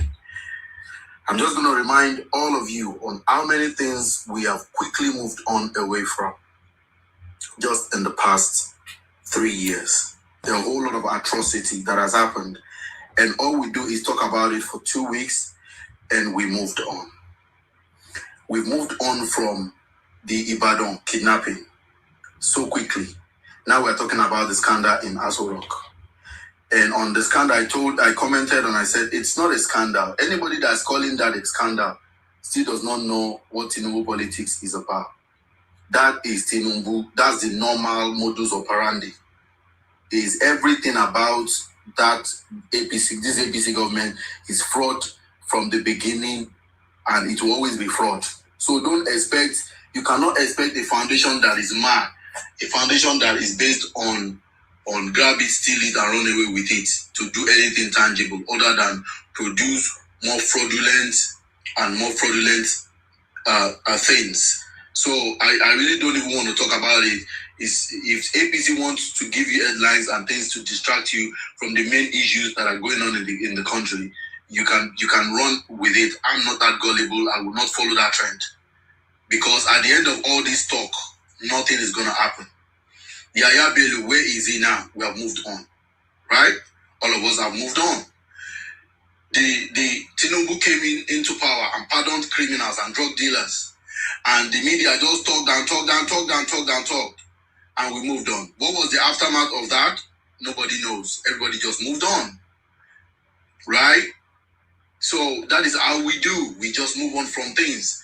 But coming back to the reality of the nation right now, you see, there is this mentality that we have to aggressively debunk because it is a lie. First of all, Tinubu is an immortal man. He's very fallible, and he is, if you cut his flesh, he will bleed just like me and you. Yes, they say he's a master strategist, he's a politician, he's this. Yes, he knows how to use power because he's corrupt. He has a very sophisticated criminal organization running. Yes, he does that. But I would like to tell you all that if Nigerians decide to wake up and they decide to take their country back, and we all say enough is enough, Tinubu is just one man, and the power of the people are bigger and greater than the people in power. And I've heard many people who will tell you and say, most of all these people that are online is because they are abroad. Let them come to Nigeria. And I'm saying, look, realistically, even those of us who are not in Nigeria, Nigeria is still affecting us. But it's not affecting us like it's affecting you people. So if you are waiting for anybody to be the one, if you are waiting for Peter Obi to be the one that will save you, the Peter Obi that will be the one that will go and lead protests, or that will be the one that will be carrying placard, you are a joker. Because whether Peter Obi wins the election, he doesn't win election, he is made, his children are made, his family are made. If you are fighting for the good of that country, you're fighting for good governance in that country, you are fighting for yourself. You are fighting for yourself. If you want good governance, if you want good election, if you want credible election in that country, you are doing it. You are not doing it for Peter Obi. You are not doing it for NDC. You are not doing it for any political party. You are doing it for yourself. Because as I am like this, if anything happens to me, if I fall sick or I'm in an emergency here, I can pick up my phone and dial emergency number, and in less than 5 minutes, they will be here. Ambulance will be here to take me. You do not have that luxury. And the pain, and everybody that is speaking here with passion and pain, is because we want everybody in that country to be able to get a life you all deserve. You deserve better than 2K. You deserve better than 5K. You deserve much more better. You deserve to be able to take your children to school that all the elites in that nation take their children to. You deserve to be able to go to the same hospital that the elites go to. You deserve to be able to open your tap and get water. So when you understand what you deserve, and somebody is giving you 5K and is giving you 10K, you will understand that you deserve much more than that. If you are not valuable, if your complacency is not benefiting them, they will not be paying you to be speaking and be defending them. It means that they know that you deserve much better. So they pay you a token and you come out here and you are spewing lies. You are spewing lies. You don't understand that you deserve so much more. You don't understand that you deserve to be able to live in a good house, in a decent environment. You deserve to be able to go to the market and buy food, good food for yourself and your children to eat. You deserve to be able to own your phone, and be able to get data, unlimited data. Most of you data boys that are coming here, you cannot even afford. Most of you have to be recharging your phone every 2 days and be buying Glow and MTN. That is the kind of life you don't understand how in bondage you are. You're living in bondage. And yet you come here and you are defending a government that is not ready, that does not care about you. I was watching Saddam. I was watching something posted on Instagram today. A boy who made a car. I don't know if you've seen it. No, but I don't know. But if you could wrap up on that, my brother. Yeah, that boy built a car from scratch. He didn't go to school and all that.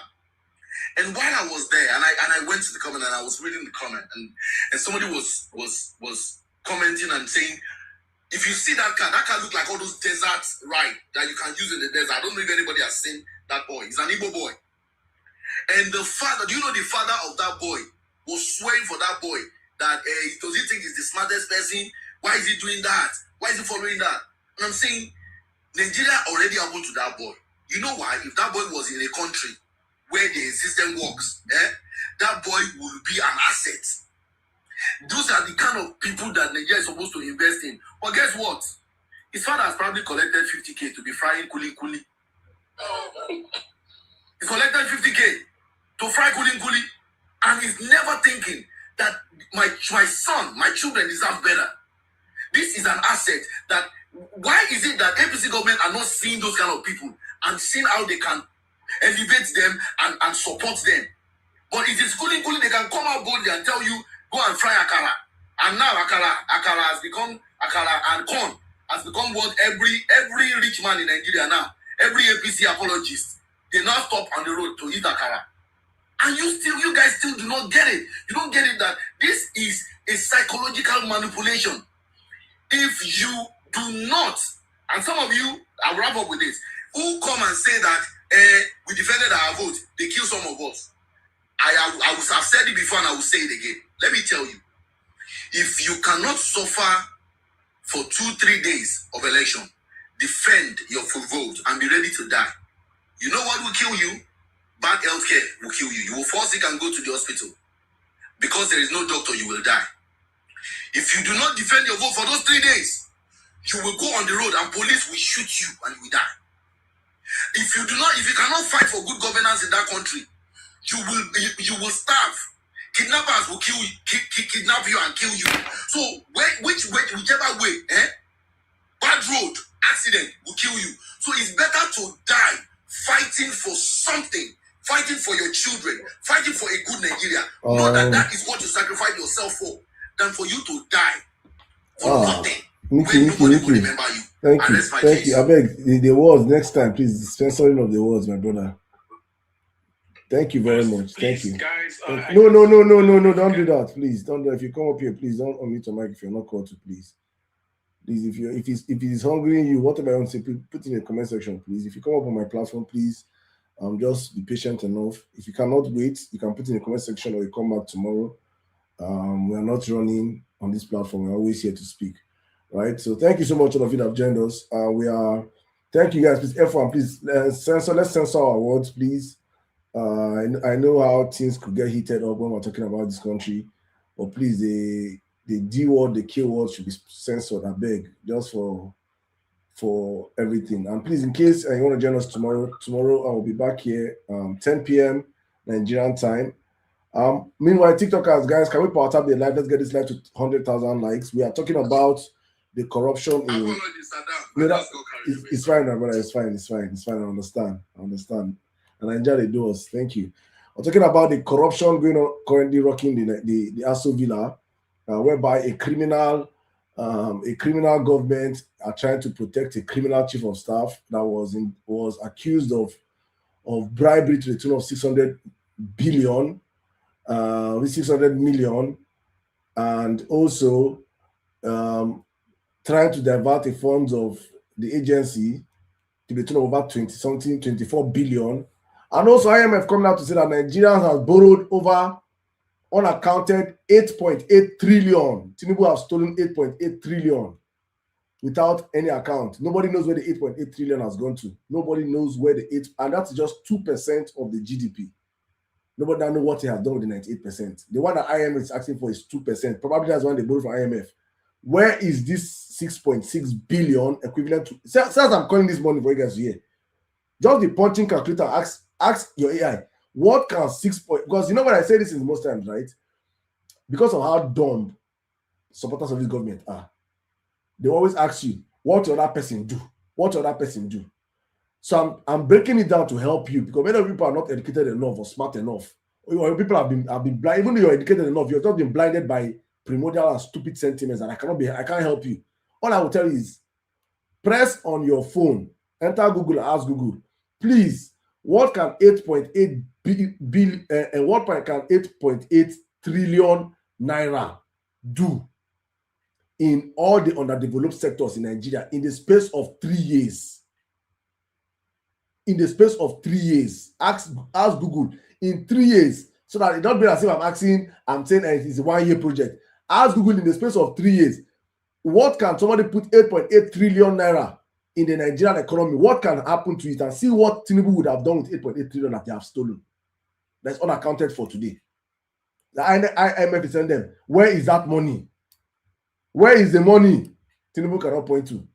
Where is all the trillions Tinubu have borrowed? And this is just 8.8 trillion. Meanwhile, Tinubu have borrowed over 180 something trillion. Hi.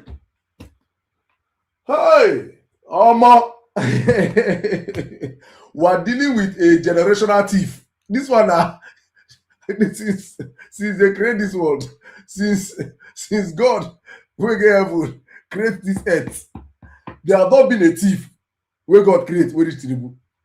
God will create Tinubu. Now Satan create them. This one is Satanness of king. This one a product of Satan. Now Satan had a consensual something with somebody. It cannot be with a human being to produce Tinubu, because it cannot be. This is not a product of God. That this man is stealing, like he's stealing, no be, you don't get mates. A normal human being cannot see what Tinubu is stealing. Bayo Onanuga came out on camera last week. He was on arrested. He said that most of the ministers are using their money to fund their ministry. Most of the ministers are using their own money to fund their ministries under Tinubu. We are currently the first time in the history of Nigeria that we are using 3-year budget in 1 year. 2023 budget is still going on. Sorry, 2024 budget is still going on. 2025 budget is still going on. 2026 concurrently. How do you explain? And he's not paying subsidy. And you're not paying subsidy? How do you explain this level of criminality under passing through this man? You people that support this man, I want to hear people speak today. Please, the reality. Open your mic and on your camera, please, because I have already said all of it that come to my show now. So it was on your camera. If you can on your camera, you go down, please. If you're a Tinubu supporter, I like as people are going down yourself. I don't need to tell people. Please go down. If you can on your camera, go down. I beg. Make I don't waste your time, man. I beg. I think error don't on in camera. The reality on your camera, please, on your camera. I want to see. I want it for posterity's sake. Let the world remember you. Let your children. Let your. You've seen me before now. I've not seen you before. I've not seen you before. I've not seen you before. You can go, no problem. Who can go? I'm not. Now him go. Now you go tell who go. I mean, I go tell who go. The reality I've brought you up on your camera. Yeah, I'm talking to someone here. Oh, okay. I'm sorry. On your camera, please. On your camera. Now the head with you like say. See you outside. Like bamboo. You can move to the next person. Are you talking to me? I'm talking to. The reality, are you talking to me? All these APC supporters. All right. I think the reality is not ready right now. Me, my blood is hot. I want more message. What concern my blood? What concern my blood? You get blood? It is supporting people get blood. Let me talk. I beg, please, no, please, I beg. You came up here. You have to wait. Time will reach you. You know, and now they're patient. I just want to talk because I support this man. AB Johnson. I have to call according to how people came up on the live. And please be patient, everybody. I beg. AB Johnson, can you hear me? Please mute your mic if you're up here. Please, I have not called you. Please mute your mic, please. And if I call you 1, 2, 3, I have to drop this up because people are requesting for the mic. It's just that they don't have their pictures, and I don't want the people that have pictures. AB Johnson, can you hear me? All right. CKB. Okay. It seems because of my show your face policy, una dey fear. If you don't show your face, they're not gonna allow you speak. So I have to use the people that are bold enough to show their faces. Mr. Butch, can you hear me? Yeah, I can hear you. Please, can you? Oh, sorry, please. I almost disconnected you. Can you please turn on your camera, please? Thank you very much. This is how a life is meant to be. If you're supporting government or anti-government, use your chest. Nigeria belongs to all of us. You should not be scared of your country again. What are we doing in this country, safe? Because a calamity is in power. Now, the fear to put in our face. All right, Mr. Butch, you have the line 5 minutes, please. Welcome, sir. Right. Good evening. Thank you, Mr. Sirdam, for this opportunity, and thank you everyone that is joining us. I can see a lot of people are on. I like the conversation that is going on, and I'm happy that we are talking about it, because before now, people don't really have this kind of conversation. They let the people in government do what they want to do, and they cross over. But looking at the topic we're discussing today concerning the fake agency and all the rest of them, the truth is that it's not just one that is happening. It's the one that is in front of us at the moment. But what's bad about it is that we'll soon jump, just like you mentioned the last time, we'll soon jump over to the next thing, and over to the next thing, and over to the next thing. And what they've been able to create over time is the fact that they make Nigerians feel so helpless. I think in psychology, they call it learned helplessness, where people believe they can't do anything anymore. They are so weak. They see the things happening. And trust me, as we are in Nigeria, a lot of people are in this particular position. People like you are one of the people motivating people to tell them, oh, you can defend your vote, you can do this, you need to believe in yourself, we can change this government. A lot of people believe that there's nothing we can do about it. And for some reason, it has happened over time. It happened in Buhari 8 years, and he came back. Even when we are saying he's dead, he couldn't do anything, he still came back and he won. Tinubu came, he entered, and they're making us believe the same thing. If you look at what happened in Ekiti now, some people are already saying it, because I went to the comment section where they are saying, forget everything, there is no opposition. So when they sound those kind of things to you, oh, there's no opposition, you might be thinking, what's the point of going to the election ground? But I'm here to remind people that in 2015, I actually participated in that election as a polling officer, like the POs, and I was participating in JOS. The people were so active that they wanted Buhari so much at that time that they had to stay with their votes. All this thing you've been saying, I saw it in 2015. Those guys did not go home. Even after we submitted, for instance, the POs, we submitted to the next set of persons who are going to collate, they submit to the next set of persons. When we've handed over our results, the people still didn't go. They were waiting for the next set of people to hand over to the next set of people, to the next set of people, just the same way. They didn't go home until it got to the highest, I think, to the local government, where it will now move to the state or thereabouts. And that's the kind of energy we need this time around. I'm happy that those people who actually supported Buhari those times are beginning to see the fact that they made mistakes those times. And I believe that they're going to bring those energy that they had those periods. Now, for our people in the South, I encourage them to copy this kind of energy that the people in Jos used, that the people in Kano are also used as a Kwankwasia, just like you mentioned, are using. That's what we need all over. That's all we need. That's the only way we can defend. I believe that this government can be changed. That's if we believe we can. Because if what they made us believe that we don't have power happens, then probably in 1931 or whatever, 2031, it can go ahead the same way or thereabout. But then I believe we can change things. A lot has happened in Nigeria, and if we don't change things as individuals, we can never change things as a community or as a nation. I told someone, I was sitting somewhere where I was the only Nigerian sitting there, and they were talking about how Nigerians are bad people and not the rest of them. Now, this is the reality of those people there, because the people who do the wrong thing are so loud. For instance, what is happening in South Africa, those who are accused of the wrongdoing, they are so loud. But then there are Nigerians who are doing very, very good in what they are doing. one of the things I told the people I was speaking, I asked them, I've been with you guys and I've worked with you guys for a while. What can you say about me? Don't you think it's wrong for you to generalize that Nigerians are bad people?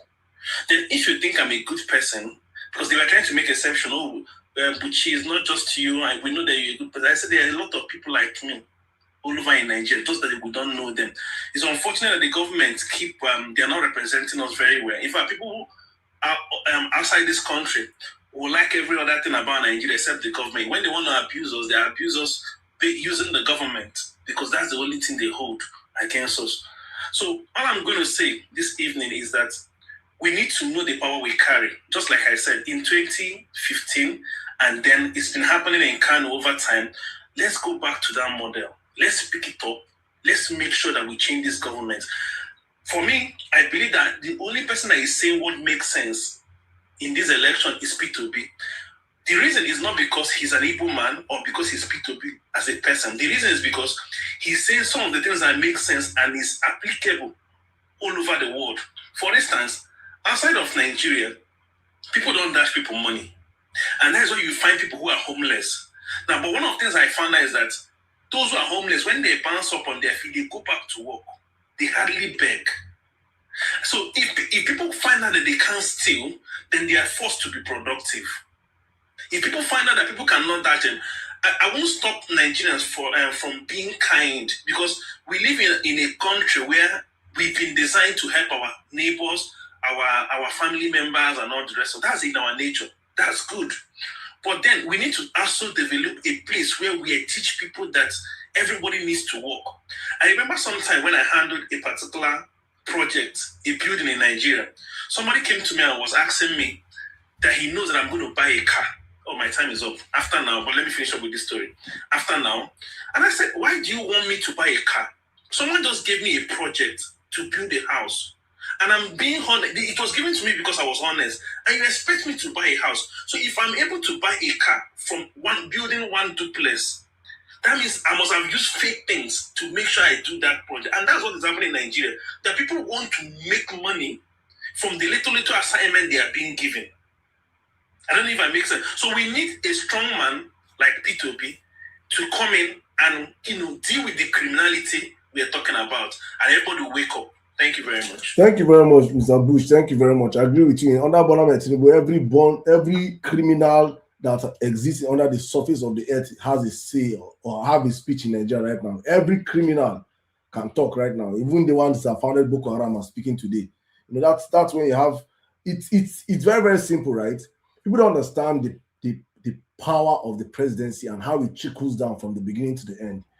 Is that if you are, this is what Peter B. I say, is that if you're a thief, if you're not a thief, if you're not stealing, your wife is not stealing, your children are not stealing, your cabinet is not stealing, automatically you have reduced corruption in your government by 50%. Because it is kickbacks, inflation of budgeting and all these things. That is where the real corruption comes in. And when people come in and say that this government is open to corruption, like we have seen under Bola Tinubu's government, that is a home for corruption. Everybody will want to have a way to steal. It's going to be free for all stealing. Who steal pass? Now we will see. That like we see under Tinubu now. His chief of service is stealing. Everybody is stealing. And ministers are stealing. Ministers said Tinubu even they steal ministers' own. But Tinubu very wicked. Tinubu, he don't get person wicked like Tinubu. I never see. Tinubu steal, begin steal ministers' own. Money for the ministries, the budget for the ministries, Tinubu is stealing it. He's not giving it to them. Somebody please find out how much Tinubu gave allocated to the Ministry of Education last year, please. Just find it out and put it in the comment section, please. Ministry of Education for the whole federal government. Please find out, put it in the comment section. For Nigerians to understand what I'm saying. That the Ministry of Defense is saying that the budget allocation that was allocated to them was less than this 7%. How can you solve insecurity when you're giving the budget of the defense, they are getting only 7% of what is meant to come to them? How do you intend to solve insecurity? Where's all the billions and trillions allocated to that ministry going to? All one man's pocket. One man's pocket. A Dracula a dragon.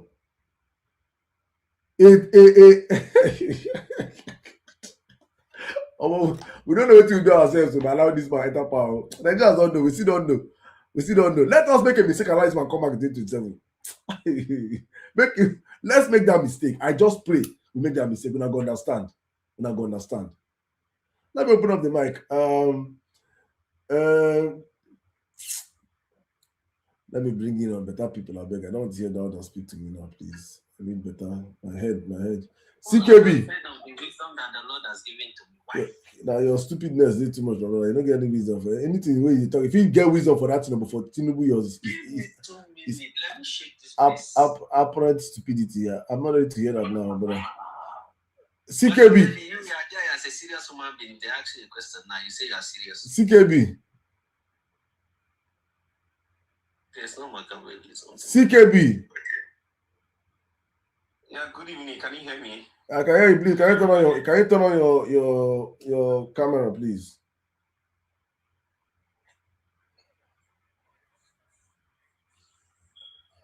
Thank you very much, sir. Thank you. Can you hear me loud and clear? I can hear you loud and clear. Shoot, sir. Okay. I listen to your platform is very, very good. So we Nigerians need to be very grateful, to you for giving us such opportunity. So my take is Tinubu is very good in politics. But as Nigeria did, we need someone that's good in policies, not politics. Tinubu's his only policy here is weaponization of poverty.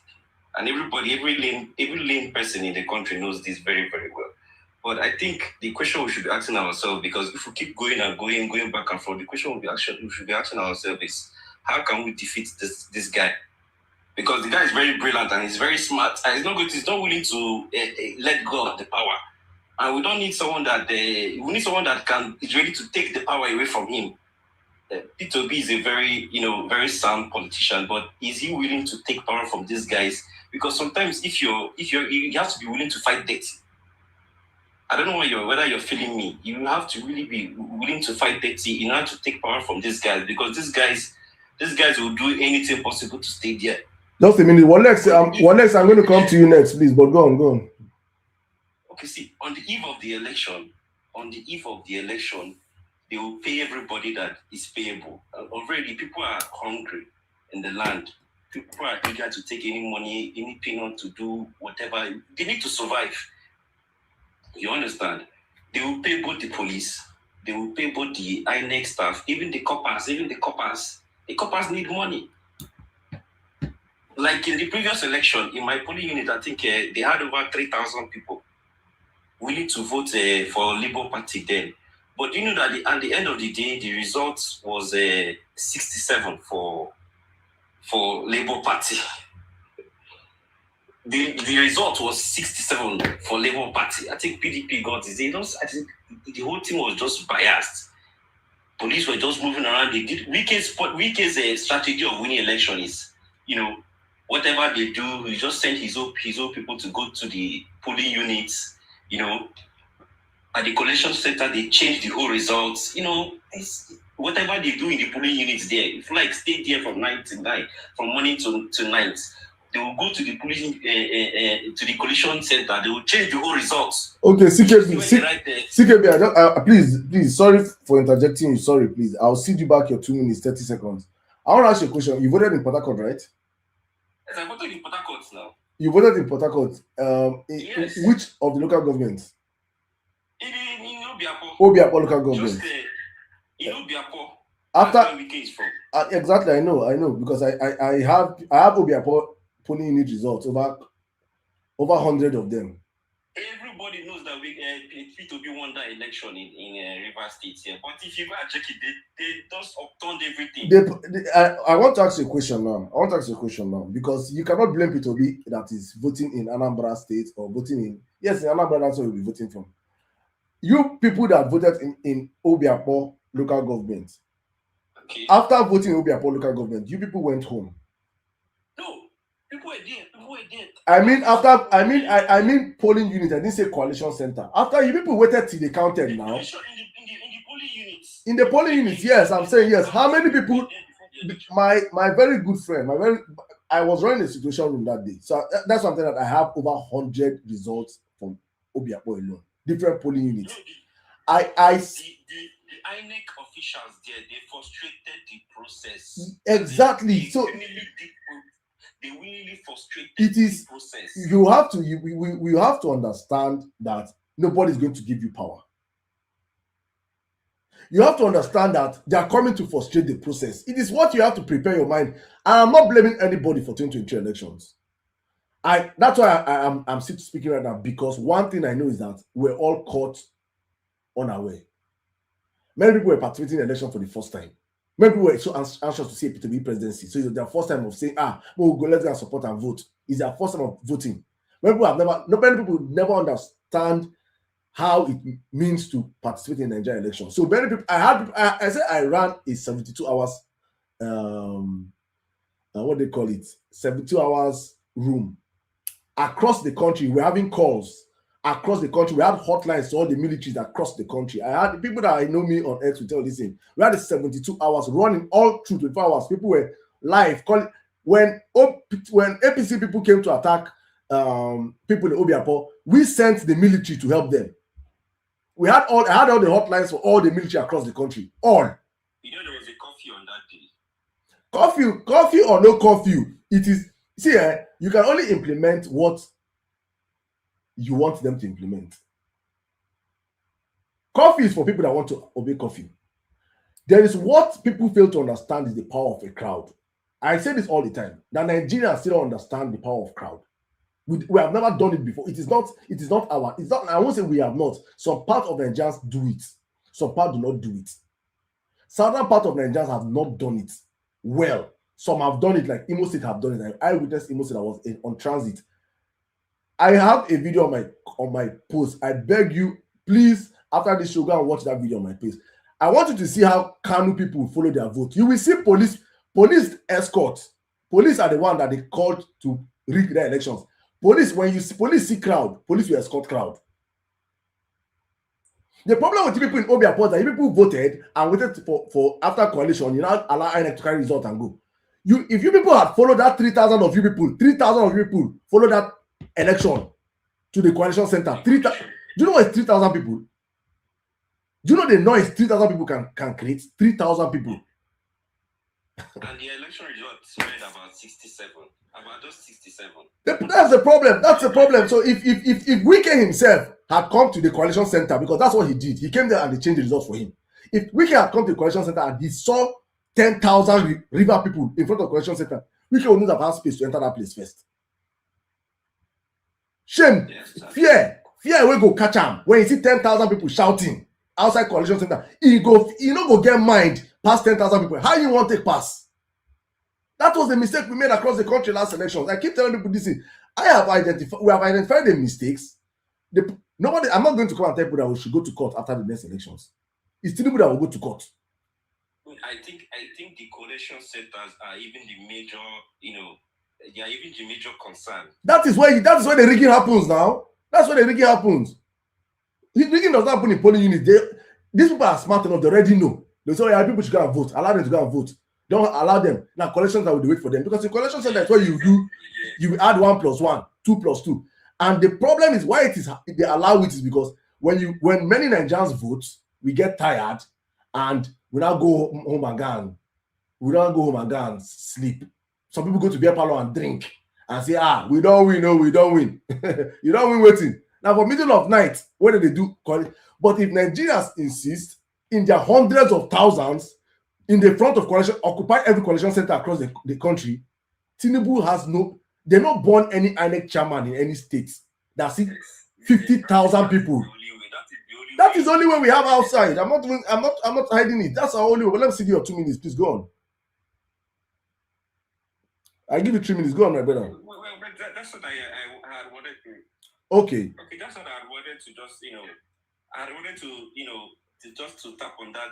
People going to the coalition center. If it was come to us to lead a protest afterwards, if things go wrong there, of which definitely, if anything goes wrong, a protest should sprung up, because that's the only way I see we can defeat Tinubu. That is the only way. Because he has paid the governors, he has taken the subsidy off, he has killed the purchasing power of the people, plunging people to poverty so you can control them. And this kind of things, I just don't know. I don't know this kind of problem. Oh well, that's just what I wanted to, say. Thank you very much. Thank you very much, my brother. Thank you very much. Thank you. That's why for me going forward into the electoral cycle, I'm just at the point whereby what we'll be doing is voters education, because many Nigerians are not aware of the power that we have. I tell people all the time, I say, if you're been to a crowd of it's just watch the World Cup. Watch the World Cup and see the crowd in one stadium. That crowd in that stadium, if they are out on the street and they want to create a stampede, you can't stop them. You can't stop them. There's power in numbers, and our politicians know this. That is why they always deploy bigotry and tribalism, so that we do not talk about these serious conversations. So I keep telling people, if Nigerians, and that's why I made a video, and I say the video is on my please, if you come up here, please don't mute your mic, I beg you, please. The video is on my pinned page on my platforms. Please check it out, and please share it to other people that are thinking, what can we do? It is simple. How Kwankwasias do it. Everybody you vote from polling units, everybody you match and follow your vote, you escort INEC with their vote to their, because INEC people don't get 2 legs or 10 legs.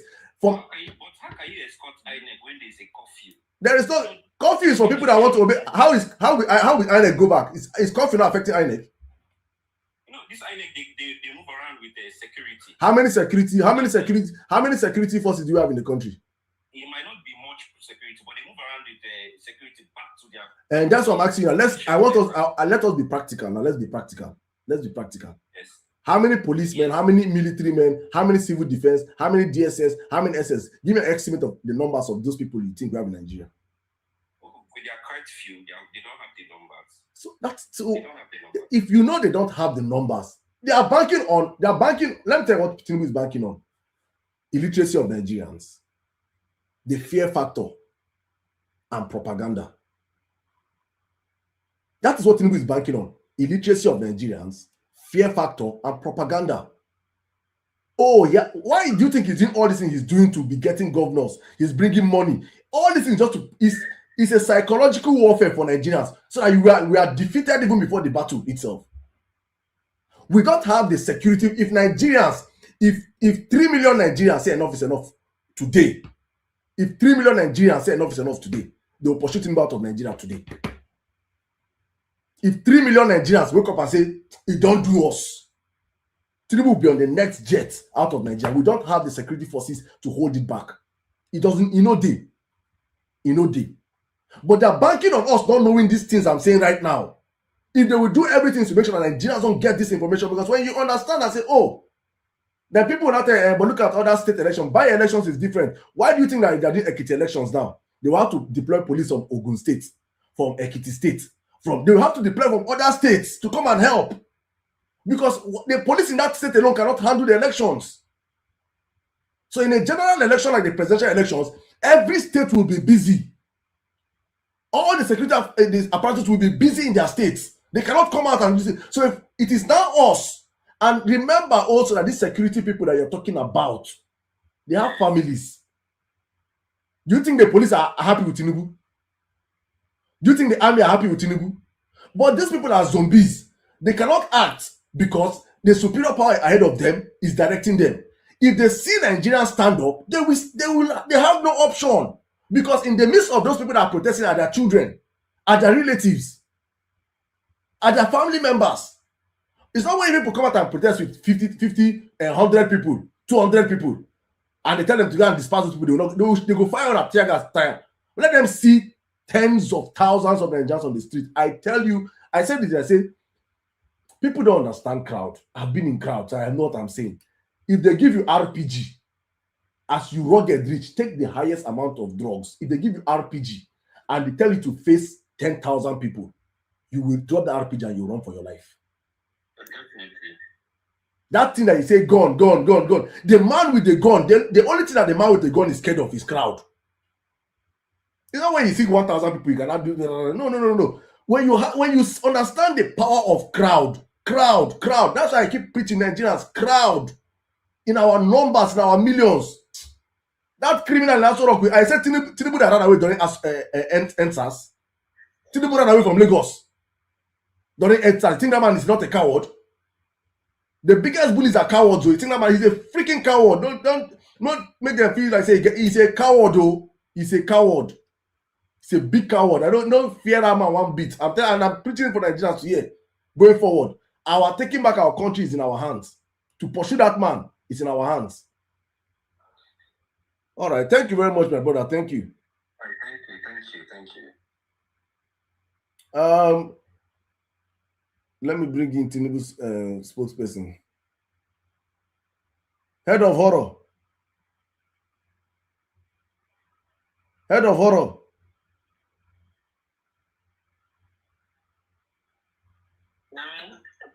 You don't know yourself. We the supporters of Tinubu. You the supporters of the criminals. We are praying for you. First of all, please, before you pray for me, I want to, as I've been asking all of you a question. All Tinubu supporters all Tinubu supporters have been running away from the criminality happening in Aso Rock. Please, can you explain to us how? I don't even need explanation because. Now regarding that 8 trillion, what people say, they said that something. Now IMF did not say that money was stolen. IMF said what? People can jump. IMF said what? IMF said what? IMF did not say the money was stolen. What did IMF say? It's like it's unclear where they are still trying to figure out what happened to that money. If IMF, they have concrete evidence. What did IMF say? What did IMF say? It's not clear where is that money? what that money was used for. You see APC? Wait. I'm coming. You see the problem with people with the APC? You see the problem with the APC? You see? IMF say that it is not clear. It is not clear. You people were the IMF. Hi. The IMF that you people are quoting now. IMF.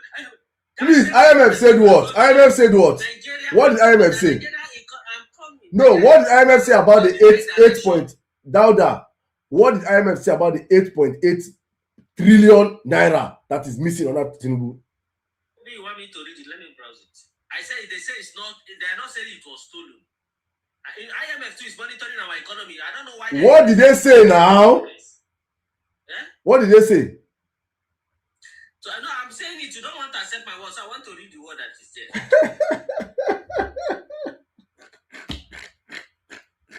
I said they say they can't. They don't know. Like it's not clear what that money was used for. They didn't say it was stolen. When something is not clear what the money was used for, then what does that mean? What does that signify? No, sometimes I don't know. Sometimes it's that's what we are going to figure it out. Mr. President is not going to let that thing to die. The president that I know is not going to let it go. I'm telling you. So that IMF that you people are quoting now, IMF is a green man now, said that Nigerian economy is in the right direction. I didn't hear you people come to talk about what which stupid right direction. Which stupid IMF says which right? The IMF that you people are jubilating that they are saying this. Which right direction? Now, you see, let me tell you one thing, Mr. President. It's not now that people see.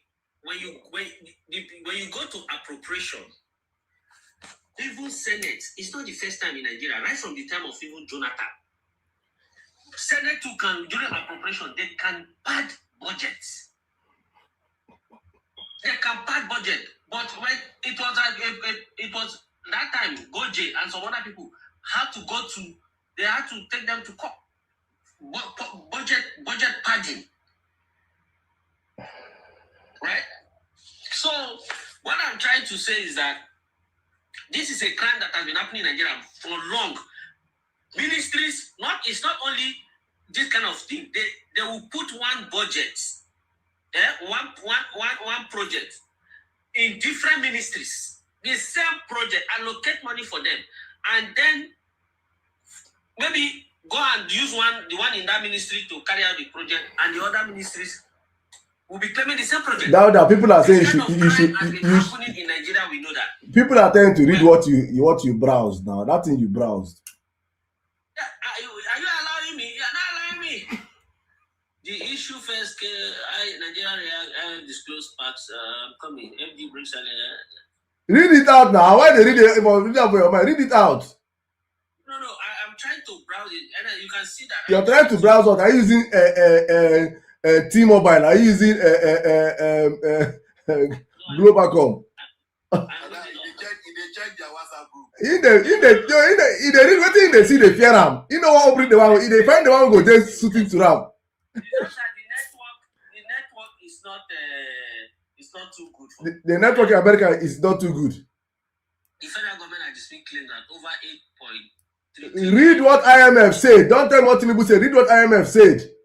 What did IMF say?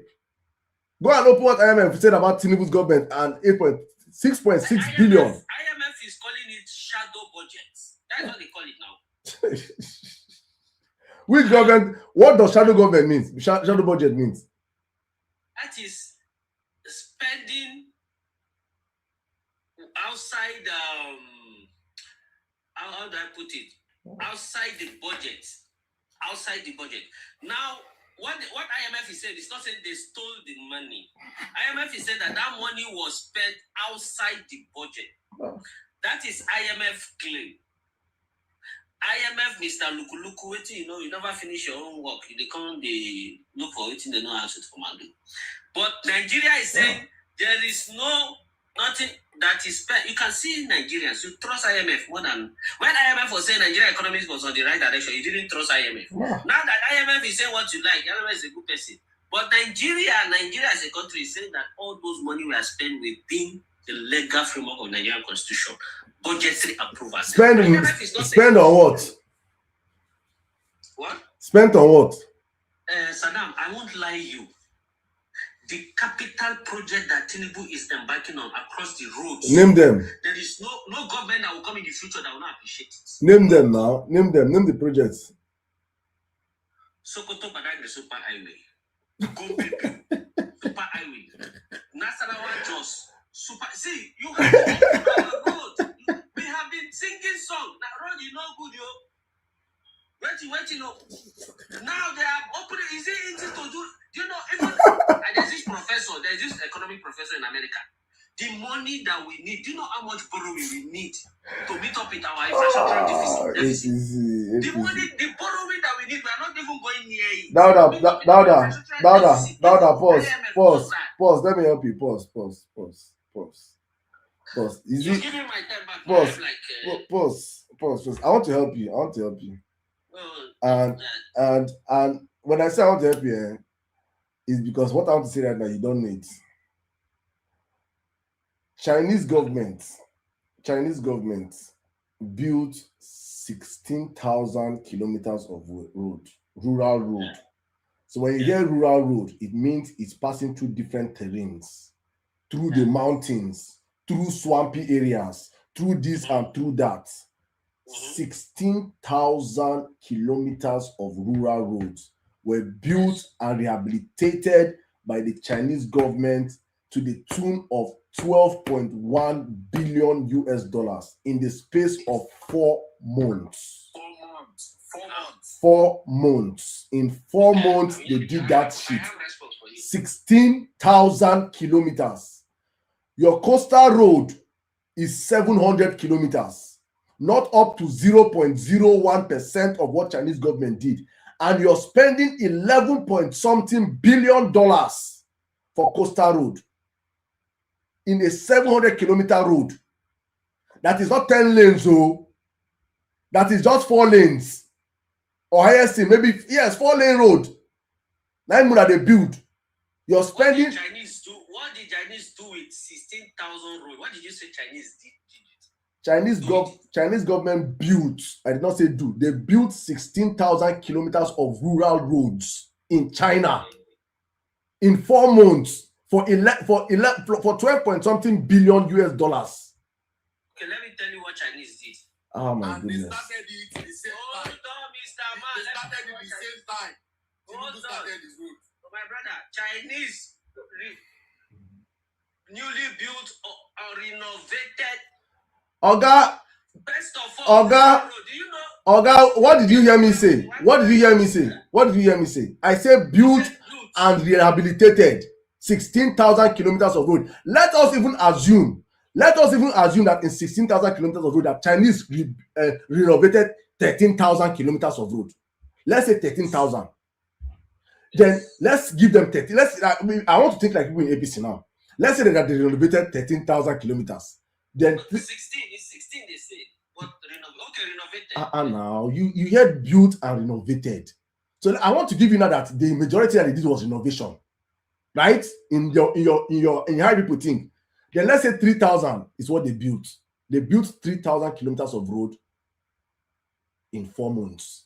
Now, explain to Nigerians how it is taking you people 4 years. You're not built in 700 kilometers of road. You're not even built up to more than 10 kilometers. You're not built up to 70 kilometers of that road. Explain to Nigerians, please. Okay, you have now said that China built it. Have you found out how China built roads? Hey, oh my God. No.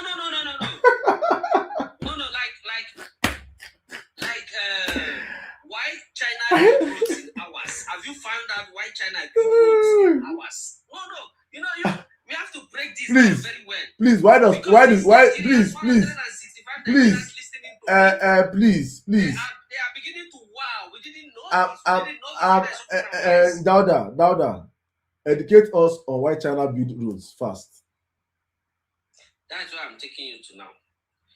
But don't be patient a little bit. My this thing is slow to open. I'm a researcher, so you want to tell us this? Highest thing you will say is human capacity. You know how to hold paper, and even though we have not read the paper, we can go through it right now and give you analytics. Very special AI. Guys, if we should power tap this life, man, let's get this show up, please. If I don't power tapping my life, if I disturb everything, why is this thing doing me like this? Now let it open now. You define research. In every, let me help you before you open, because what I want to tell you now is probably what you show you there. Highest thing you say is resources, not even because finance with money you can do it. Human capital resources. That people are there's the workforce. Nigerians are jobless in millions. If Tinubu is not stealing this money that he's stealing, and he puts it into construction companies and say we need workers, we have millions of Nigerians. All these boys that are doing banditry and terrorism, you think that if they told them to go and work, they will not work? It's because they don't have job. Let me tell you why China built roads in hours, and then you tell me if Nigeria can do that. Okay. If it can work in Nigeria. I'm coming. Okay, I've opened this. Open it, read it. Number one. Contractors are paid only when the contract is completed. In Nigeria, if you do that, inflation that's where you have uncompleted projects littered all over the place. You can't do that in Nigeria. So number one. Number two, engineering-driven culture, right? Analysts know that China is often described as an engineering state where decision-making and problem-solving are rooted in technical expertise and pragmatism. This mindset favors rapid execution. China widely uses prefabricated components and modular assembly, allowing large sections of the road, bridges, or buildings to be built off-site, right? See, there are up to 6 reasons why China is able to build road in hours. So we should understand. See, we can. My brother. All this. You see, all this thing you're saying right now, right? All this you're saying right now is not what cannot be replicated in Nigeria. So you're not giving me an excuse that is valid. if you're telling me that paying contractors upfront is the problem in Nigeria, Tinubu have stolen all the money. Why haven't he paid them upfront to do the job? No. I'm coming. Tinubu borrow. And do what to the borrowing? Where is the money he has borrowed? See, you see, many people are not traveling on the road. Where is the money he has borrowed now? Where is the money he has borrowed? He has given the road that they are constructing. Where is the money coming from? Which roads? I am telling you, roads are happening in Nigeria. You are not following those videos. I'm not talking of write-ups. Videos. Go and let Enugu Onitsha. It's not like Dubai. It's like aeroplane can fly. Now, do your research and come back. Let me bring other people to speak. No. Allow me. You see, when I come here, I carry. Your time don't pass now. Your time don't pass. Yes, not to hear this. I've put you on the spot to ask you the money people. This is the topic I'm discussing today. The stolen money people are stealing. To you regarding borrowing. I am telling you, check how much. There is this professor in America that has done the breakdown of analysis. What we need, the infrastructure deficit we have in Nigeria. We don't even with borrowing, we can't meet up with the financial requirement. I am telling you the truth. This is the first time that we are seeing somebody borrowing and putting it in infrastructure. On mosquito nets. Dauda. You see what I always tell on my platform is that you can lie everywhere. You cannot lie in my platform because this platform is based on facts and figures, right? So first of all, let me tell you, please.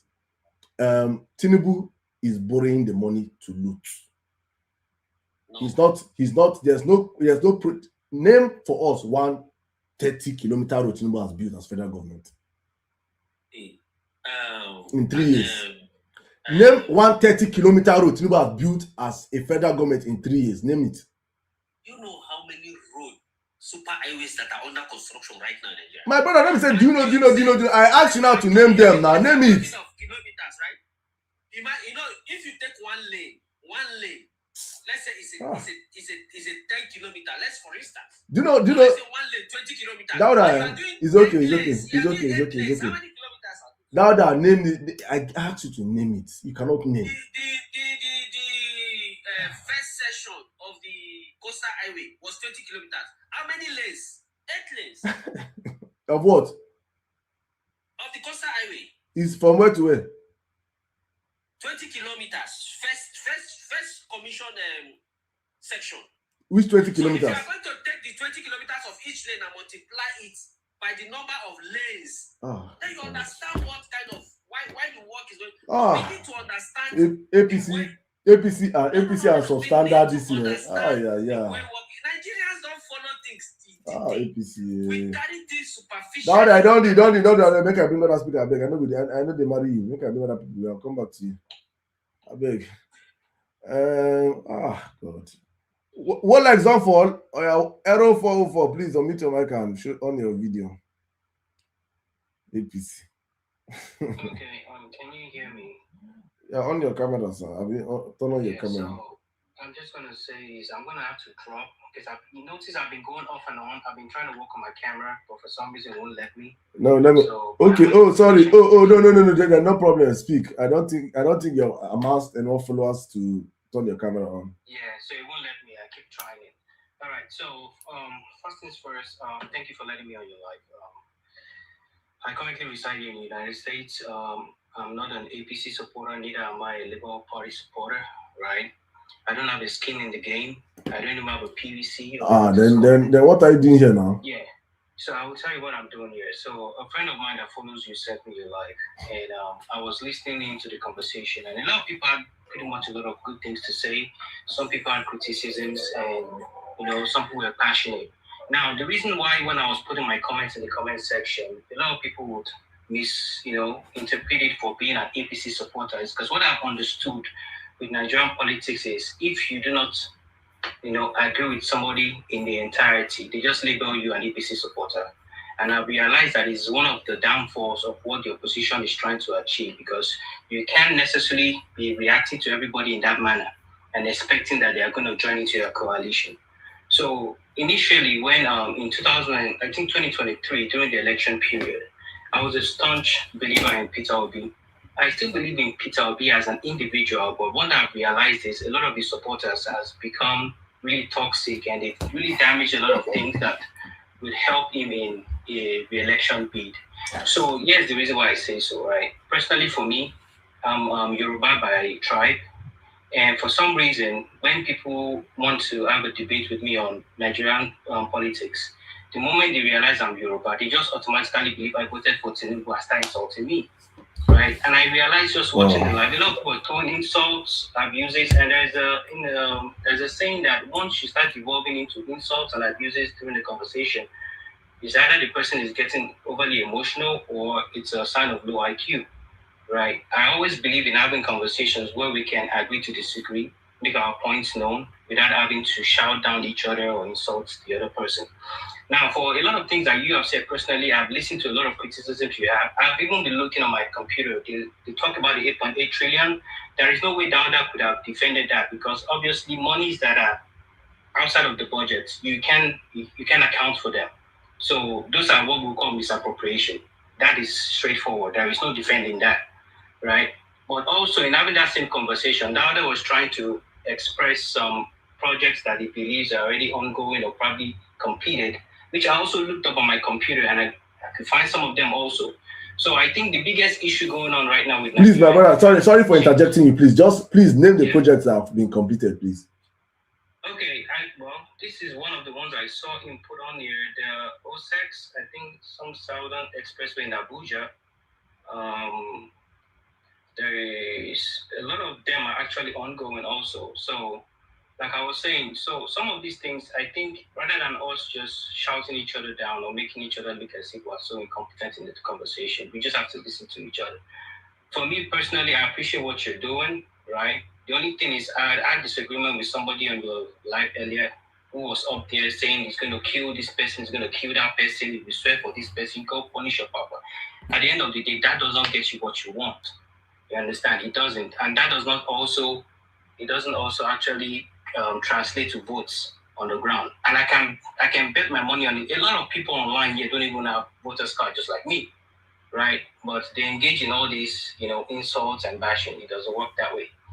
Now, my own thing is I appreciate your life. I appreciate everybody else. I will try and keep coming back here to learn, see what I can understand with you guys' conversation. The only thing there is this. It is not everybody that doesn't agree with you as an obedient that is an APC supporter. It is not everybody that is going to vote for Peter Obi. It's not everybody that will vote for Tinubu. The only thing I would just say in my own understanding of what is Nigeria's biggest problem is we expect through democracy that we can get what we want in Nigeria. Personally, I'm an advocate for benevolent dictatorship. I think Nigeria needs a benevolent dictator that will hold the country by its reins, right, and do away with all this corruption and all this malpractice. But if we're talking of democracy, it will be difficult for us to, get what we want while we want to use the democratic process. But within the same democratic process, we're telling somebody that we're going to kill the person if they vote for someone we don't want. That is undemocratic. It doesn't make sense. So if you're a supporter of somebody and you're here talking about because you're upset, right, you're going to just burn, loot, destroy, you get upset, and that is still not democratic. So at the end of the day, a lot of people are just being emotional online. They're not really going to get what they want. They're going to scream and yell and whatever. But at the end of the day, the one thing that you said that I have already told somebody before, I said the only way you can get your country back is chase these politicians, chase them out of town. That's the only way I see I can get your country back. So I rest my case. All right, thank you very much. Thank you very much, Errol. First of all, I will not say, many people have the opinion of what you said. I will not say that your lived experience is wrong, or that what you're saying is not true. But I'm going to tell you this for a fact: is that I cannot judge Bola Ahmed Tinubu based off his supporters. Let me put this again. I am judging and holding Bola Ahmed Tinubu accountable because of the disaster he is as a president that the whole world can see. The blind can see. The deaf can hear.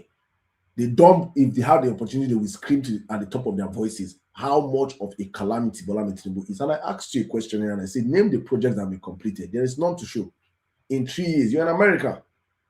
You're in America, so you understand the efficacy of when it means to complete projects in time. They say do something. Look, and I'm saying this because for you to understand how much have been wasted on that Tinubu. Tinubu has borrowed more money than the past 52 years of Nigeria democracy, Nigeria existence.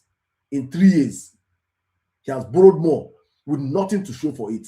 So if in 3 years Tinubu cannot show you that, you with your searching, you cannot point to what Tinubu has done. Tinubu is a disaster.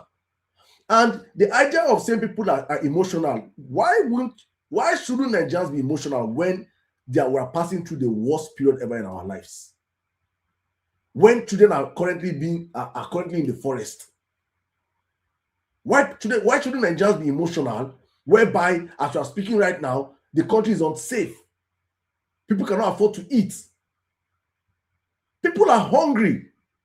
Can I respond to that? No, I would like to respond, but I want you to understand why people are emotional. You cannot. No, I do understand. You can't take away emotions from politics. And I'm coming, please. I'm coming. And also, you started by saying that you're a P2B supporter and you're from the Southwest and this and that. I want you to understand something, that what any P2B supporter says to you, or what any Tinubu supporter says to me, it's not what I'm going to use to judge Tinubu. I judge Tinubu based on who Tinubu is.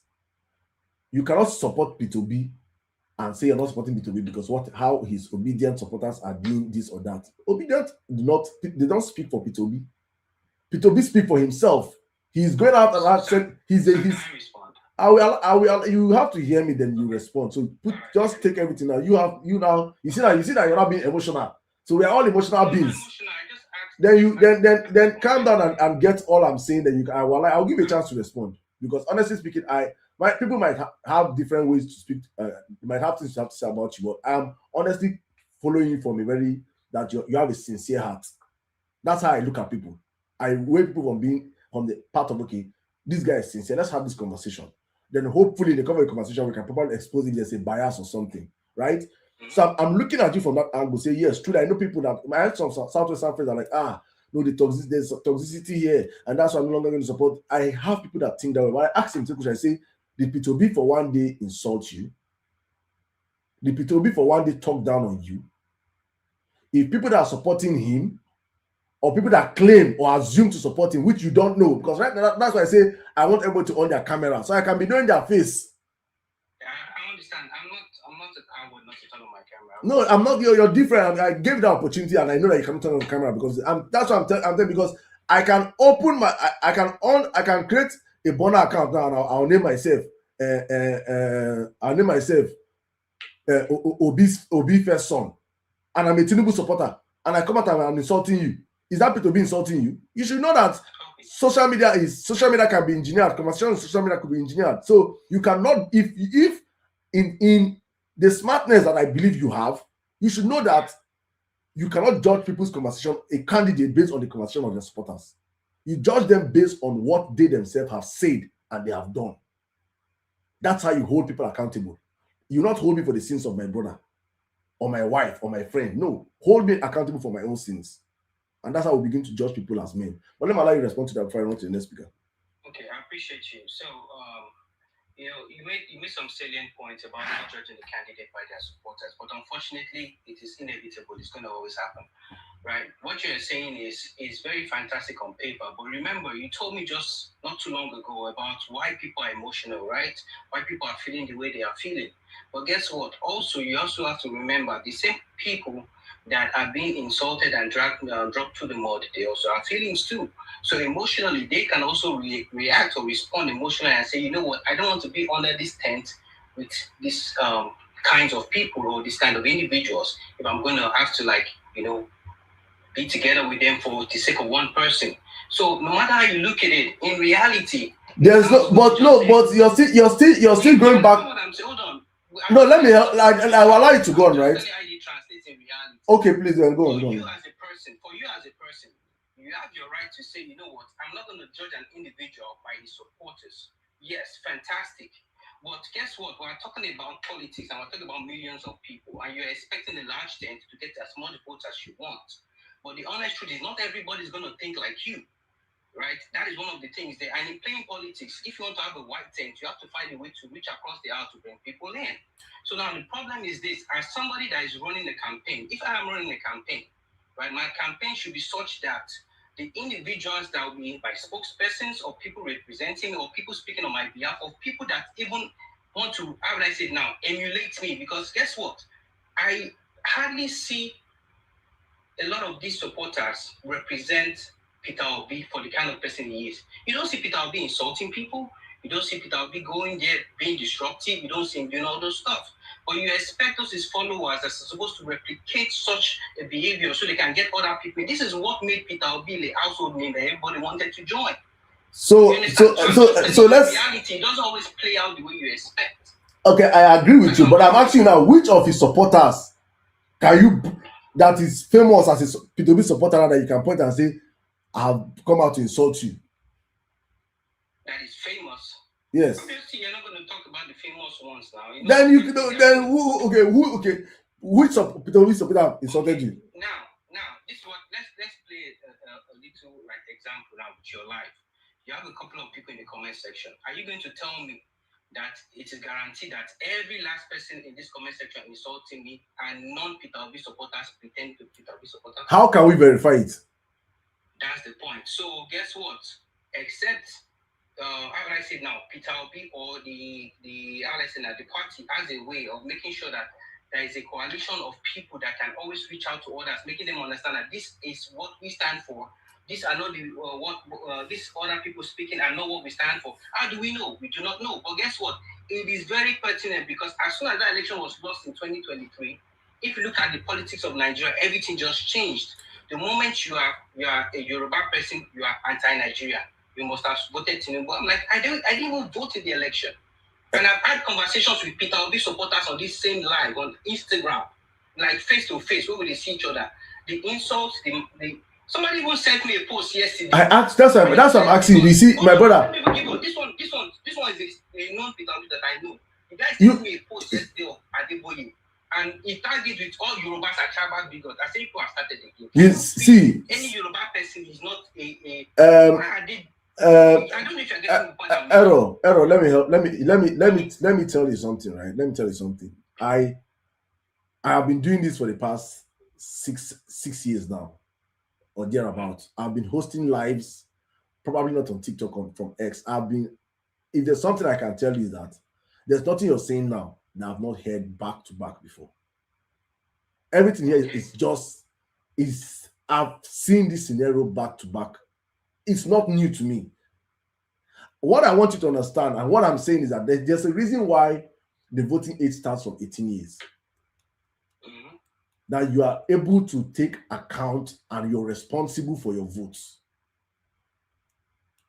You cannot openly tell me that P2B supporters are just openly come out and go start attacking you, attacking the Yoruba tribe. It's a lie. It's a lie.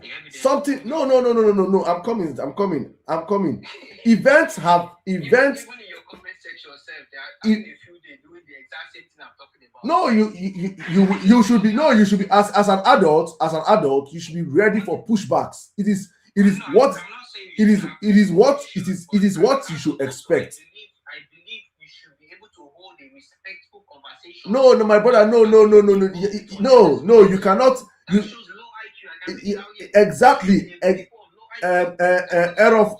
I don't want us to talk about ourselves, right?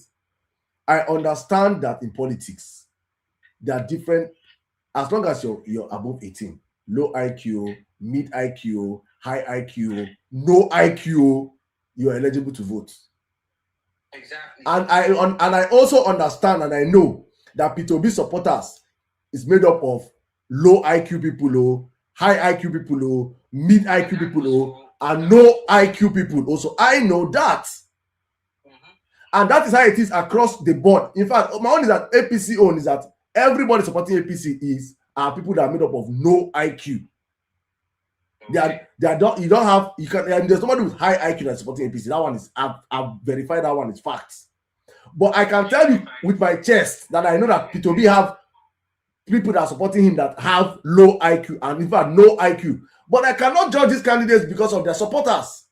It's not my business. But you've not noticed, I didn't judge Peter Obi. I'm only saying you cannot. No. You're saying no. You are saying that many people not support people like you might not support him. Judging Peter Obi, I don't even understand you took my statement from I'm judging Peter Obi. I'm only saying that if you have a bandwagon of people like this that are ready to attack every individual that disagrees with them, what they are going to do is they will push more people away. And if it's a game of numbers, you need numbers to vote. You need more people in the camp. That's what I'm saying. It's simple mathematics. Can I ask this guy one question? Please go ahead, sir. Did you see which obedient or Obi supporter threaten people say Yachukudi should not vote? Well, I didn't stay in the East, but I heard people saying that such happened in the East also, but I don't know. Where? You heard people say it, but I'm telling you, I can look it up. There is no verifiable fact. I'm telling you the one that is verifiable fact that a prominent person threatened to say Yachukudi should not vote in this place. That's one. Just a couple of months ago, Sunday ago, threatening that anybody that is saying he's obedient should not come to a particular state. These are verifiable facts. Mm-hmm. And yet, those people are not pushing people away. They are not violent. Maybe it's one of the low IQ supporters of Tinubu. They are not violent. They are not. So it doesn't represent Tinubu. It's one of the low IQ maybe that you are saying. No, Dauda. Tinubu supporters, all of them are all categorized under low and no IQ.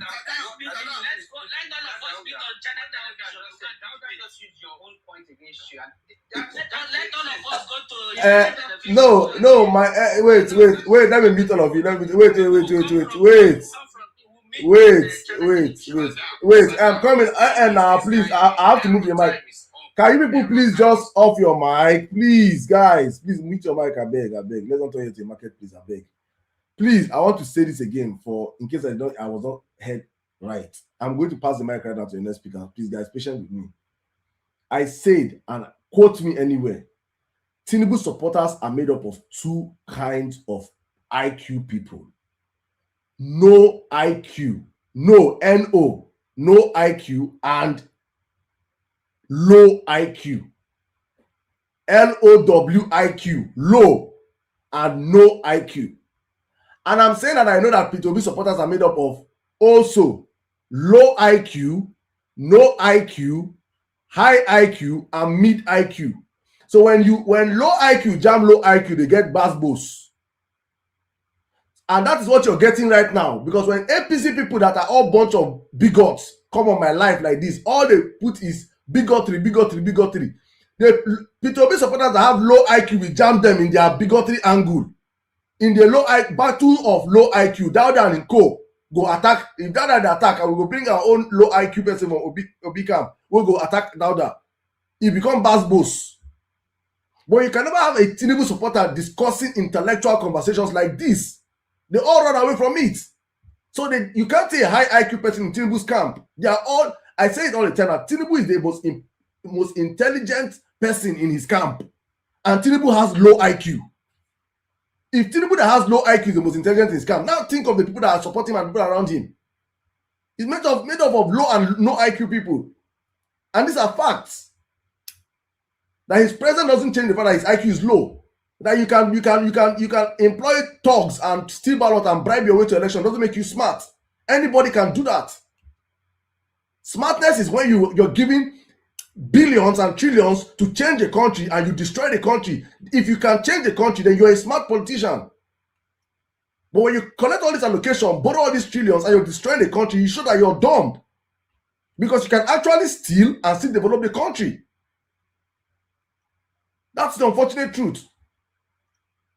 So let me pass the mic, please. But thank you very much, Error 45. Crypto Lord, please, you have the live. Please, welcome. You have 5 minutes, please.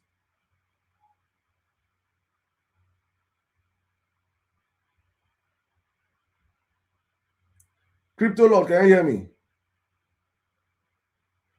Mute your mic. Unmute your mic. I can't hear you.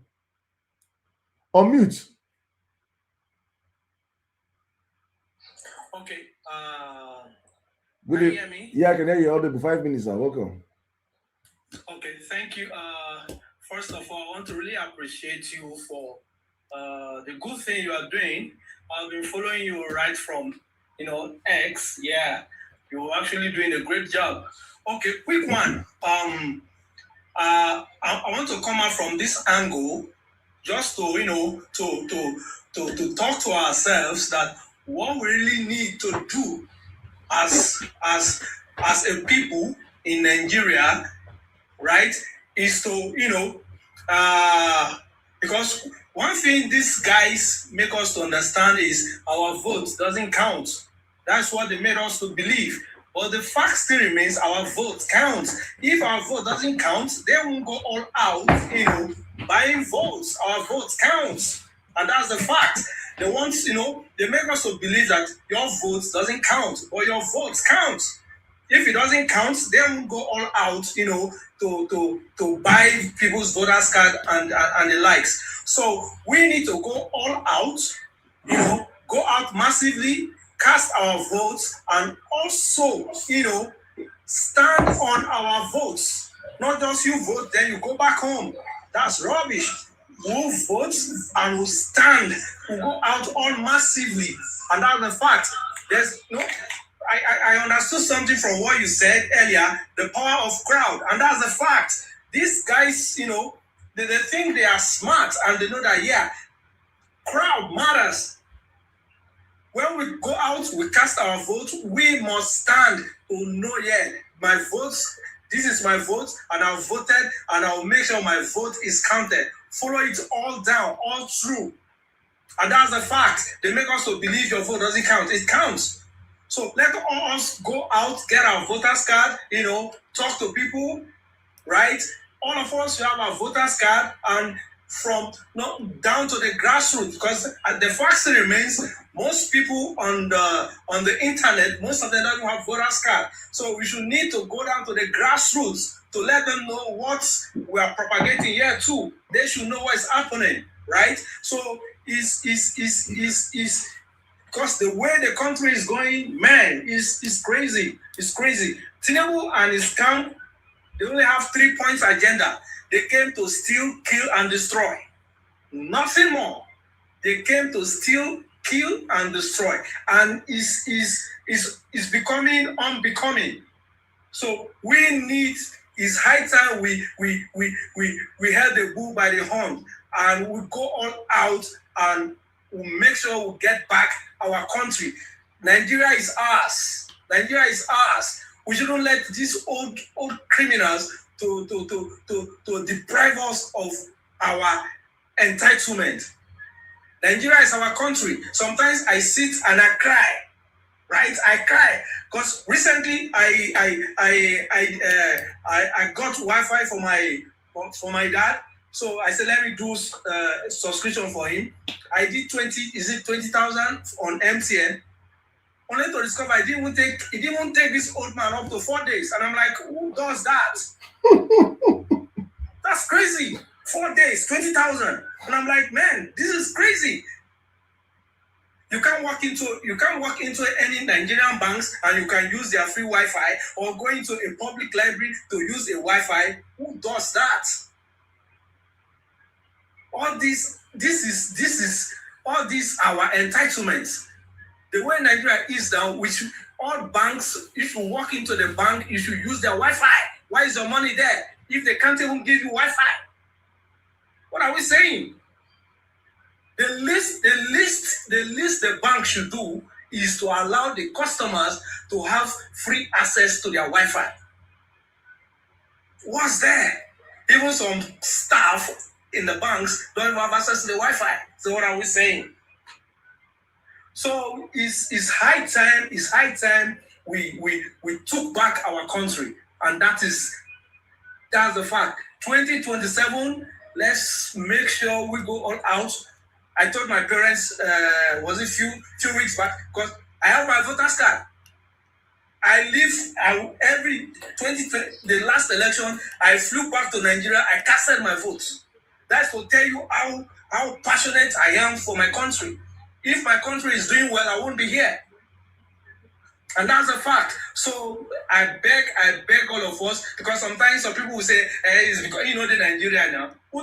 I know the Nigeria, my people know the Nigeria. So it's high time, let's go all out and let the grassroots know all we are saying here, so that they should also learn. They should know what is at stake, so that we'll get back our country. Thank you. Thank you very much. Thank you very much, Crypto Lord. Thank you, sir. Thank you. Please, guys. Meanwhile, guys, what's happening now? My ex people, my TikTok people, let's power tap the live, guys. In case you're joining us for the first time, we are out here every weekdays, 10 p.m. Nigerian time to as long as we can, but we'll soon be wrapping up. So you can join us tomorrow again, 10 p.m. Nigerian time. I just want to say this, please, my people on TikTok, can we all power tap the live, please? We are very, very behind our schedule today. I don't know what's happening. Everybody, please click the power tap button. That's how you can help us push this show to the next level. But I want to say this for my brother Error 404 that just left now. You see, what we will not do in Nigeria is try to rewrite history, right? There are people that were called say barbarians, say baba, our Buharists, that previous elections, when Buhari lost elections, lives were lost. People were unalived. Properties worth billions of naira were burnt down. In this same Nigeria, Buhari losing election meant that people will die in our country. We have seen the use of thugs and rigging machine by APC and Bola Tinubu. We have seen Tinubu thugs openly threaten voters. We have seen voters beaten because they look and sound a certain way. We have seen all these things real time, real election, real time. In real time. Videos, pictures, everywhere across the internet. And you come and you pretend that people that insult you is what is paining you. People that are actually committing heinous crime offline, that are taking the lives of everyday human being like you offline. It's not a problem. It doesn't trigger you than someone that come and tell you that you decrease, you mad on social media. We should do better as a people. The truth of the matter is that for some people, they see Peter Obi as their only savior. And if you say anything bad about him, they will release hell on you. I cannot blame them. At least they're not doing it for a demented criminal. If Peter Obi was a drug dealer and they were doing it for a drug dealer, I can understand. I can understand your sentiment. Why should you be putting your head in the line? People are actually doing bigotry for Tinubu. Tinubu that is a condemned crook. Tinubu is a condemned crook. Tinubu cannot go to America. Tinubu forfeited $460,000 in 1993 for drugs. Tinubu is an immoral human being. People are doing bigotry for Tinubu. Such a dirty character. A man that does not have any certificate, no primary school, no secondary school, no university certificate. People, they do bigotry for that man. They not see person will be sent. Peter Obi are sent to. You know, suppose they call Peter Obi and Tinubu for the same district. Peter Obi is a sent to Tinubu. So I understand why people react the way they react. I will not react that same way. I will always have a dialogue. I'm like, hey, this is why I believe Peter Obi is better than Tinubu a million times. I will break it down for you with facts and figures. I'll tell you, go and verify. Use your own. When I say it all the time, I tell APC supporters on my platform, they don't like me because I tell them the truth. I say I was one that exposed it that Tinubu did not build one bridge. Tinubu spent 8 years as a governor of Lagos. 8 years as governor of Lagos. He did not build one bridge. A state that is covered by water, that is built on water. Tinubu did not build or construct one bridge in 8 years as a governor. Tinubu did not build any 10-kilometer road in Lagos in 8 years. I have more videos I have created. I will load more this week. And I'm going to see more of Tinubu when he was a governor. Because it was a total disaster. We know, and we were saying it. He just came into Lagos and stole for 8 years. Then used the money to bribe all the people that he could bribe and silence their voices. And he's still the governor of Lagos till now, 26 years later. The same thing template has brought it to the national. And we are screaming and saying that no, Nigeria is not Lagos. And people are doing bigotry for that man. Then a man that is actually the best governor since 1999 till date, the best governor Nigeria has ever produced from 1999 till date in 36 states times 3 sets of governors. Use your Google and fact check me.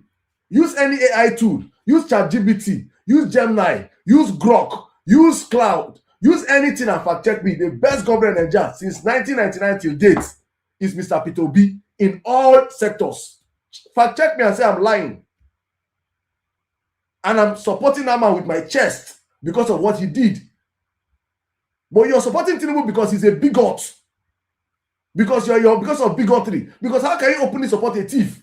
Currently right now, okay, he's governor of he's president of Nigeria. What is he doing? He's still stealing your future. He's still destroying the country. But I still support him. But people that are not against him, you're not taking him like a bad person. No. Let's do this thing, please, my brother 404, please. Don't gaslight us, eh? It's not fair. All right, let me circle the mic to Playful. Sorry, no. Abuja, Playful, I come to you. Abuja celebrity, then Waziri, my brother. Abuja celebrity, can you hear me? We have the spot in 5 minutes, please. Yeah, I can hear you. Good evening, Mr. Sirdam. So it's morning already here. Yeah, good morning, Good please. morning. How are you doing, sir? I'm good, sir. Well done.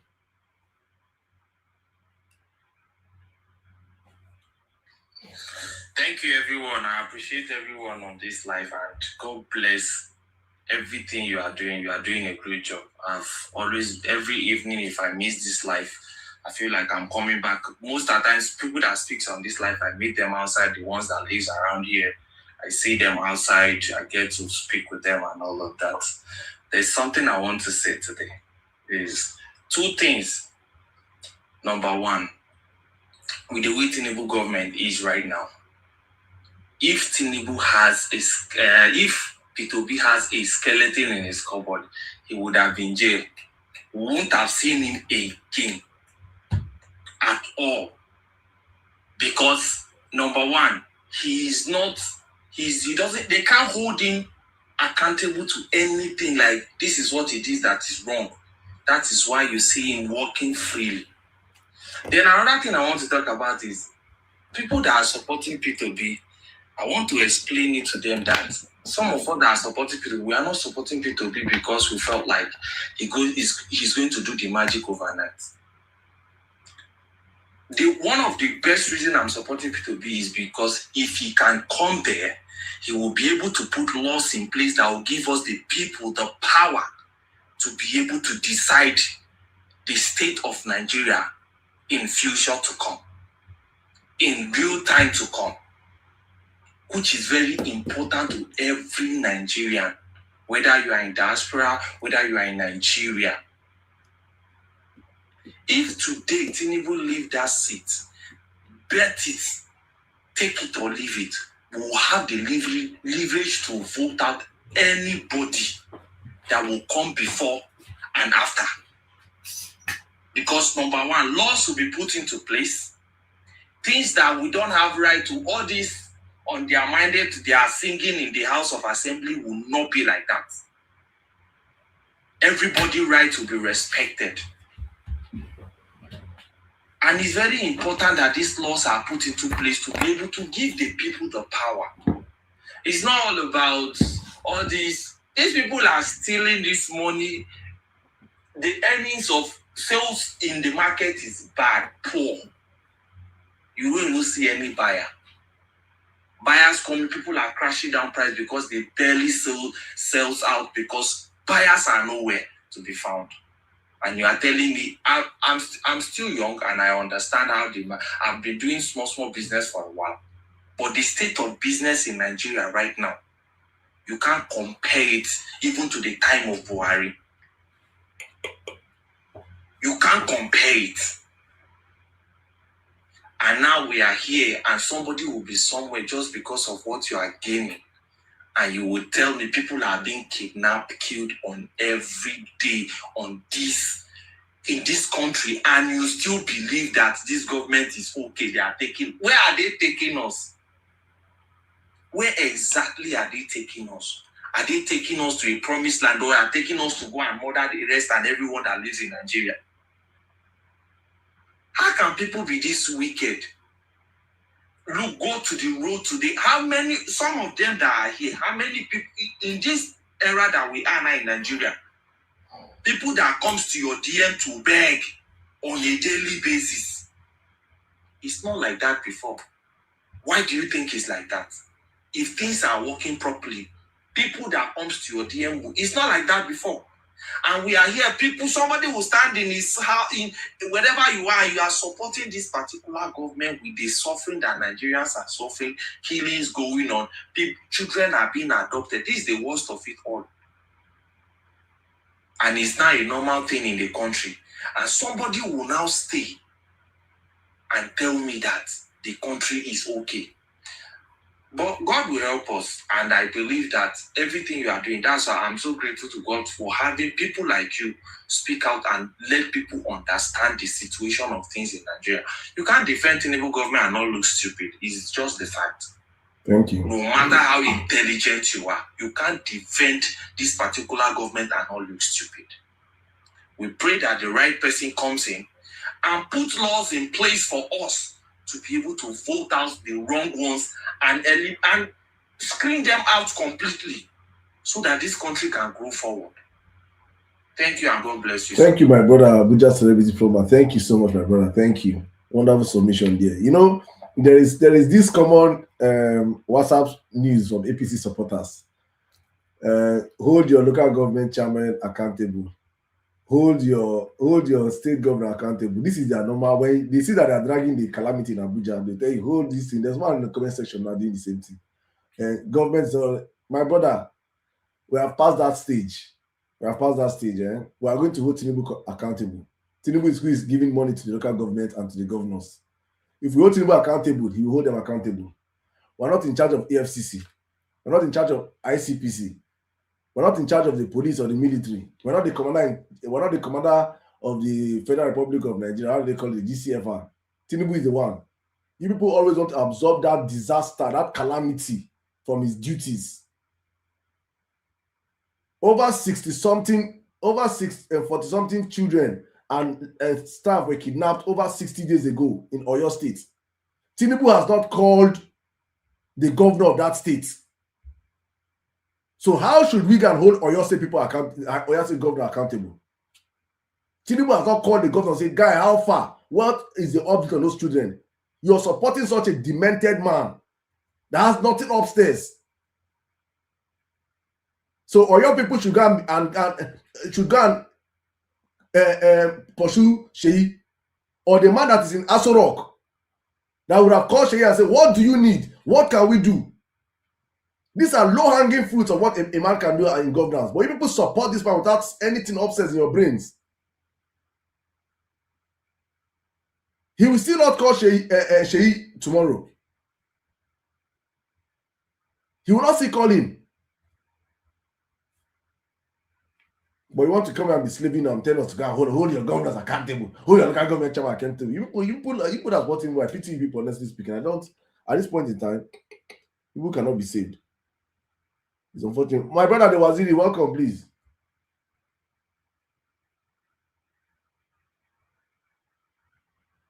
Waziri, can you hear me? Hello? Welcome, my brother. Sorry. Yeah. I had to rush and miss my wife to help me on mute.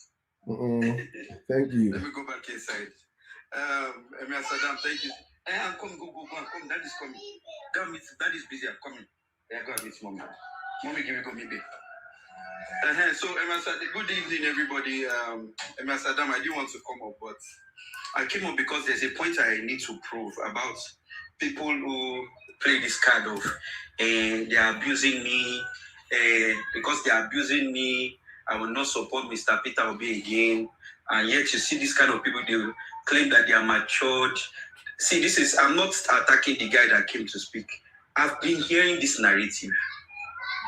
And to me, it's quite unfortunate. While you were speaking, I went to go and do my research. Apart from what I've heard, as a person with disability that I am, I went to go and do my research. I went to remind myself of why I even supported Mr. Peter being the president. That was one of many reasons. I asked that, what has this man done for persons with disabilities? I mean, what did he do for persons with disabilities when he was in Anambra?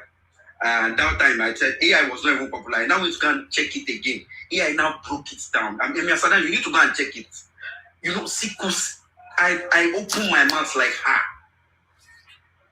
like, and you will see these people.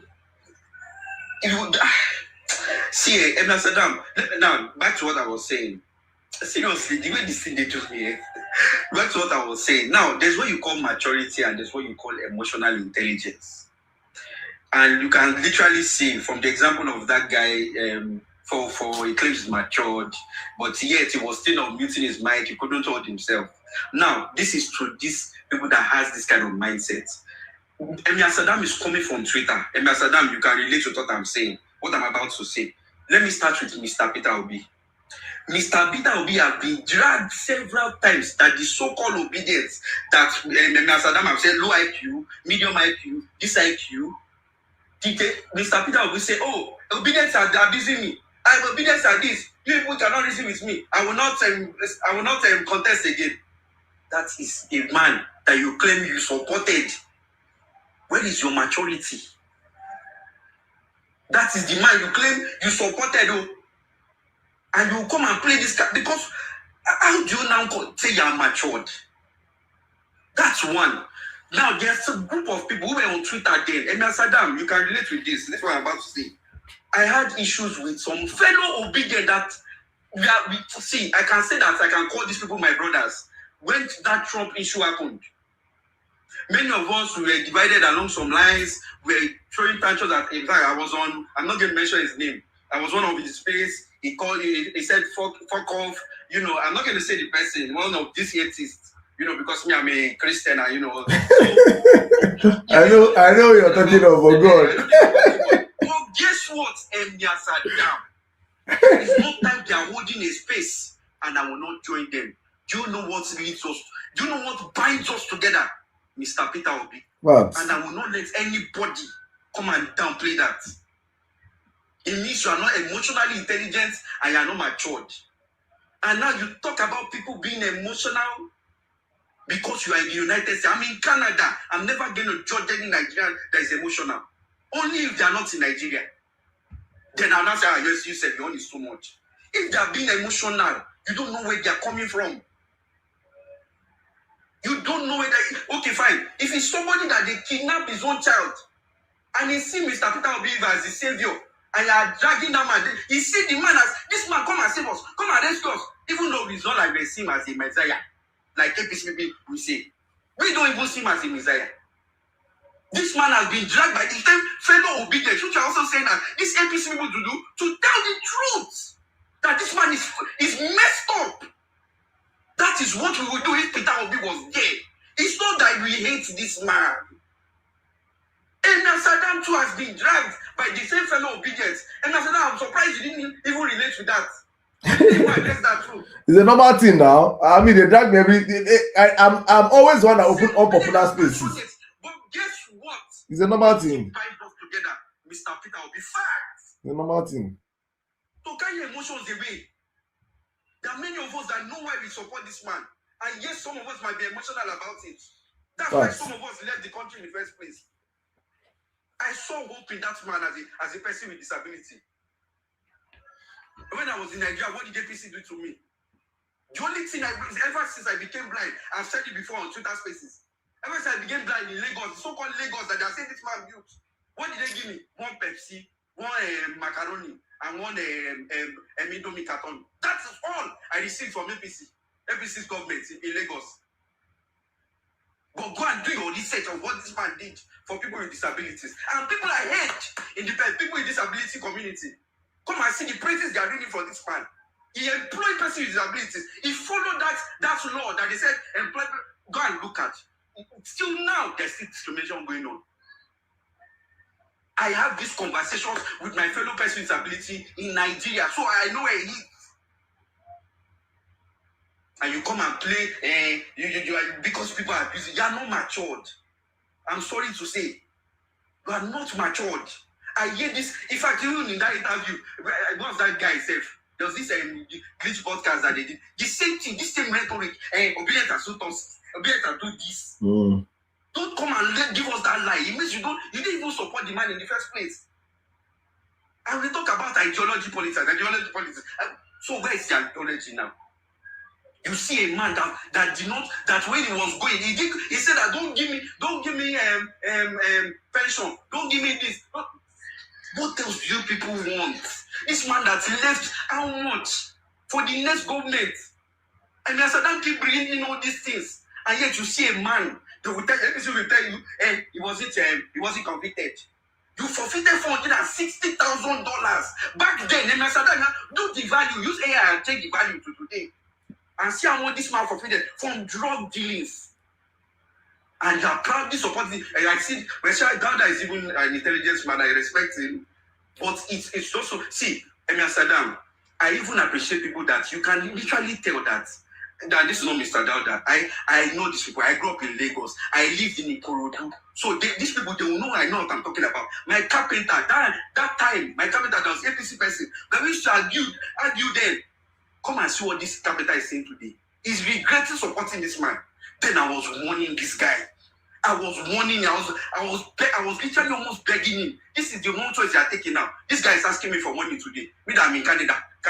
He say, things are better for you. This and that. Things are worse for me. See, election has consequences. If Nigerians, if you don't rise up, those of us, you say you're in diaspora, you are living with. If you don't rise up for yourself, if you don't stand your ground, take the votes to the polling units. I became a person with disability as a result of insecurity in Nigeria. I keep saying this. It's also about probability. Many people have seen stories. People who have been disabled, who have died as a result of governance affecting your life. If you don't make actions. Thank you. Thank you very much, my brother. Thank you, Waziri. Thank you very much, my brother. Thank you. Now, I always. All right, I always just sit back and watch you speak because, my brother, you're a perfect example of a Nigerian that understand how Nigeria has happened to him, and every time you come out here, you speak. You know, and I see some of my APC full out up there when they're saying a faceless APC supporter is telling you that have your face that you should come back and vote. You put your face and support Tinubu. I sure say Tinubu could come this live with his Bona account because we're in our thousands across different platforms right now. So I'm sure he's going to use his Bona account. Yes. But it's empty upstairs. So if you're listening to us, we know you're empty. Please just pack your load and go. If you plan to rig the next elections, honestly speaking, we'll pursue you. You will see the biggest revolution Nigeria have ever seen. If your plan is to rig the next elections, so if your plan is to vote and Nigerians will vote you, Nigerians vote you back. Rule till thy kingdom come. But if your plan is to steal the next elections, Tinubu, you will meet the greatest resistance humans have ever created. The greatest ever. You will see it. Let me leave that one there. Meanwhile, guys on TikTok, what's happening now, guys? Let's power tab this live now, eh? Let's power tab the live, guys, please. Thank you so much. All right, Playful, please unmute your mic. You have the live in. Playful. Okay, thank you very much for having me on again. This is my second time coming on, so thank you so much for having me on. So I know that there is that myth out there. Someone used to say, or maybe I don't know where I heard it, but that Tinubu never lost an election. While, in the past, that's what they used to say. The truth of the matter is that we cannot say that Tinubu ever won an election. And that is one of the things that is driving the fear that he has about 2027. Because in 2023, even though he declared himself the winner, or the courts declared him the winner, the truth of the matter is that the scores of the 2023 elections are not fully known. I know you ran a situation room, but the truth of the matter is that some of Obi's scores during that 2023 election were not fully accounted for. And they now know that the popularity he had, because in 2023, many people still didn't know him. Many people were not fully bought in or sold out to him. But since then, till now, if he had 100 supporters before, it's now raised to the power of 2. And that is the truth. So that is one of the reasons why they are very afraid about the 2027 elections, and they are doing everything to make sure that they do not have Obi on the ballot. But did Tinubu ever win any elections in Lagos? Then I used to, watch the elections that happen in places, far out in the mainland and co. And you will see the violence. They will stop people, beat people, chase people, do all kinds of things to make sure people either don't vote, don't stay around to vote. And then at the end, they will declare themselves, they will declare that Tinubu won the election. But the truth of the matter is that we cannot say that Tinubu has ever truly won any election in Lagos State. Even if you look at it now, when you look at what happened in Abuja, the last Abuja elections, they declared a curfew on a day of elections. And I think I overheard someone say that in Port Harcourt there was a curfew. Now, I just want to segue into the point we're making about Kwankwasians and accompanying their votes to the coalition center. I want to say that anybody who is serious, I keep saying this, go and get your gas mask. We are using the mind of 2023 to look at 2027. It's going to be violence pro max because they know what happened. Obi did not have any, in the name of those who speak, structure. Obi did not have any structure. But look at what happened in 2023. And I can tell you now that those who were sitting on the fence in 2023 are fully in for Obi in 2027. And I can tell you that those people are going to do, I know that yes, the power of the crowd is there, but they have the tools and the weapons of the security agencies, things like tear gas. So yes, we're going to accompany, but I have my gas mask. Go and get your gas mask. If you have to tie your boxing whatever to your waist, tie it to your waist. Go there to vote, but be ready to defend yourself because it's not going to look like any. Look, have seen what happened in Ekiti. You also what happened in Ekiti. It's going to repeat and multiply. But this time around, we're looking them eyeball to eyeball, standing toe to toe with them, and saying that you cannot drag this country with me. We are all Nigerians. So I'm just saying, I say plan A, we will accompany our votes to the coalition centers. But in addition to that, look, their cheap gas mask, the one that I bought was $30 or $30,000, something like that. Everybody buy cheap one if you can't buy expensive one, but be ready to make sure that you don't run when they open tear, because when people are just demonstrating small protests, they open tear gas. And let me tell you, they don't have to be 100 policemen to 100 of us. No, one policeman will just throw tear gas. So just make sure that whatever you are doing, that you go and get your gas mask so that you're protected. And so that you make sure that nobody drives your focus away from making sure that you reach that coalition center. Because that is where all the evil that they want to do, they want to start doing it. And then I just want to talk about the last point that everybody was talking about in terms of those saying that obedience are abusive. You need the numbers in order to look. If you don't want to vote for Obi, don't vote for Obi. Don't vote for Obi. Did you do Obi? You didn't do Obi now. We are the ones doing ourselves. Don't vote for Obi. After all, if just normal things, people abuse you online. If you're talking about Yabud, people will abuse you. If you say VDN, people will. So abusing online is part of being behind the keyboard. Don't blame any obedience for anything that anybody say. Nobody is speaking for Obi. Everybody is there fighting for a better Nigeria. So if it is paining you, do you remember when Buhari newly won Jonathan? Then if you're on Facebook, what did we do? I didn't do anything. I didn't support Goodluck, but I knew that Buhari was wrong. And I said it, my old Facebook posts are all there. I was saying it. But if you even just try to, ask them that, look at this, wella. So nobody should come today to talk about P2B, this and that. P2B has done extremely well. The fact that, in fact, I was Oga, you must run second term. Oh. Don't be discouraged by what happened. You must run because you are the person that must run again second term.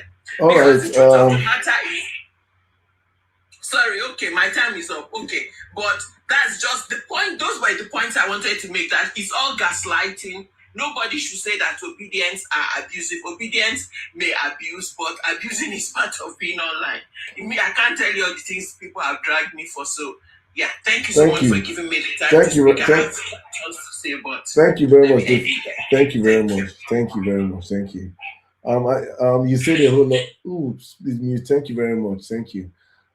Guys on TikTok, what's happening? Can we hit this power tap train as fast as we can? But thank you so much, guys. We'll be shutting down the show at the top of the hour because we have to. We'll be back tomorrow, 10 p.m. Nigerian time. If you love the conversation, you want to continue the conversation. This is what we do every day, Monday through Thursdays, 10 p.m. Nigerian time. Just come out here and just talk about our country and see what we can do. But let me circle the mic now to Uncle K. Uncle K, can you hear me, please? You have the live, please. I'm doing 4 minutes now. Please, everybody, 4 minutes, please. Meanwhile, guys on TikTok, can we power tap the live? Thank you so much as you do. You guys are just watching me and they giving our content. I know they show me love. Power tap the live. I'm not asking for anything but to power tap the live. And guys, what's happening? Greetings, everybody. Greetings, Sirdam. Welcome, sir. I've heard what everybody said. Can you turn on your camera if it's possible, please? Okay, yeah. It's possible. I'm trying to on it. Okay. All right. So please, I want to comment on what Mr. Dauda said and also what the Error 404 guy said. And I feel that it's a shame that when you told Mr. Dauda to bring evidence about completed infrastructures or projects that this current administration has completed, not started, completed, and he was trying to search on Google or on his PC and trying to distract us. And I see it like it's a shame that some of Nigerians haven't experienced developed and Western countries, and we are still supporting this calamity. It's a shame and it's appalling because even internet cannot give you evidence of completed projects. All you're saying is that there's an ongoing this, there's an ongoing that. They are telling you that people are dying and you are using propaganda as a case study to bring back this same failed government. And I don't think people understand the extent of backwardness that this administration has caused this great country. Before Tinubu came into power, Nigeria was never as divided as this. It was never as divided. Meanwhile, we've had several heads of state and presidents from different regions. We've had a Yoruba man. Because I'm telling people, this is not a Yoruba thing. Obasanjo was a Yoruba man. Nigeria was never divided. It's a person's, problem. This is who Tinubu is. It is who Tinubu is, and it's better you see it for him like that and not, tribalize it that this is from this tribe or no. We've had Yaradua. We've had Obasanjo. In fact, in Lagos, I experienced the last military governor of Lagos State. I experienced the Zulu. And when people are saying Tinubu built Lagos, I say, how? Did he complete one road as a governor of Lagos? Maybe people from outside, they are seeing Lagos, people go and snap picture and they're about. The only person that started a project in Lagos was Fashola. And he started a project. And that was when, Tinubu started taking the glory that, I brought Fashola. But you went there as a forerunner. Did you do anything? No. Because any small thing, they'll start talking about track record, they built Lagos. Now, it's better that people will start knowing the fact about this man. He never built Lagos. Infrastructures in Lagos has already been existing as a former British colony. If you go to Ikoyi, the roads that the British built are still standing till now. So my people, it's our time that we say no to all this propaganda and take our country by ourselves. By getting involved in this election, don't let anybody to come and use propaganda or tribalism to distract you. Don't let anybody to tell you that your vote doesn't count. All right. So my brother Sirdam, I thank you for giving me this opportunity to contribute. Thank you, brother. Thank you, Uncle. Thank you so much. Thank you. All right, Didi. Good evening. Good evening. Please, you have the life in 4 minutes, please. Thank you. Okay, good evening. I'm not going to take much of your time. Just thank you for this opportunity. I came up because what the other guy was saying, I think he said he supported P2B the last election, but because of P2B supporters. And unfortunately, these people talking, they live in Western world. I heard you said you live in America. I live in America too. So we're talking about supporters, okay? Like here, we know what Trump supporters do. We know how emotional they are. Violent, everything, abusive, and all that. Is it something that anybody is encouraging? No. Is it something that we are supporting? No. But in a country where people are facing what they are facing right now, is natural for anybody to be emotional. It's very natural. If you are eating 3 square meal and you don't eat 3 square meal anymore, you barely eat. Why won't you be emotional?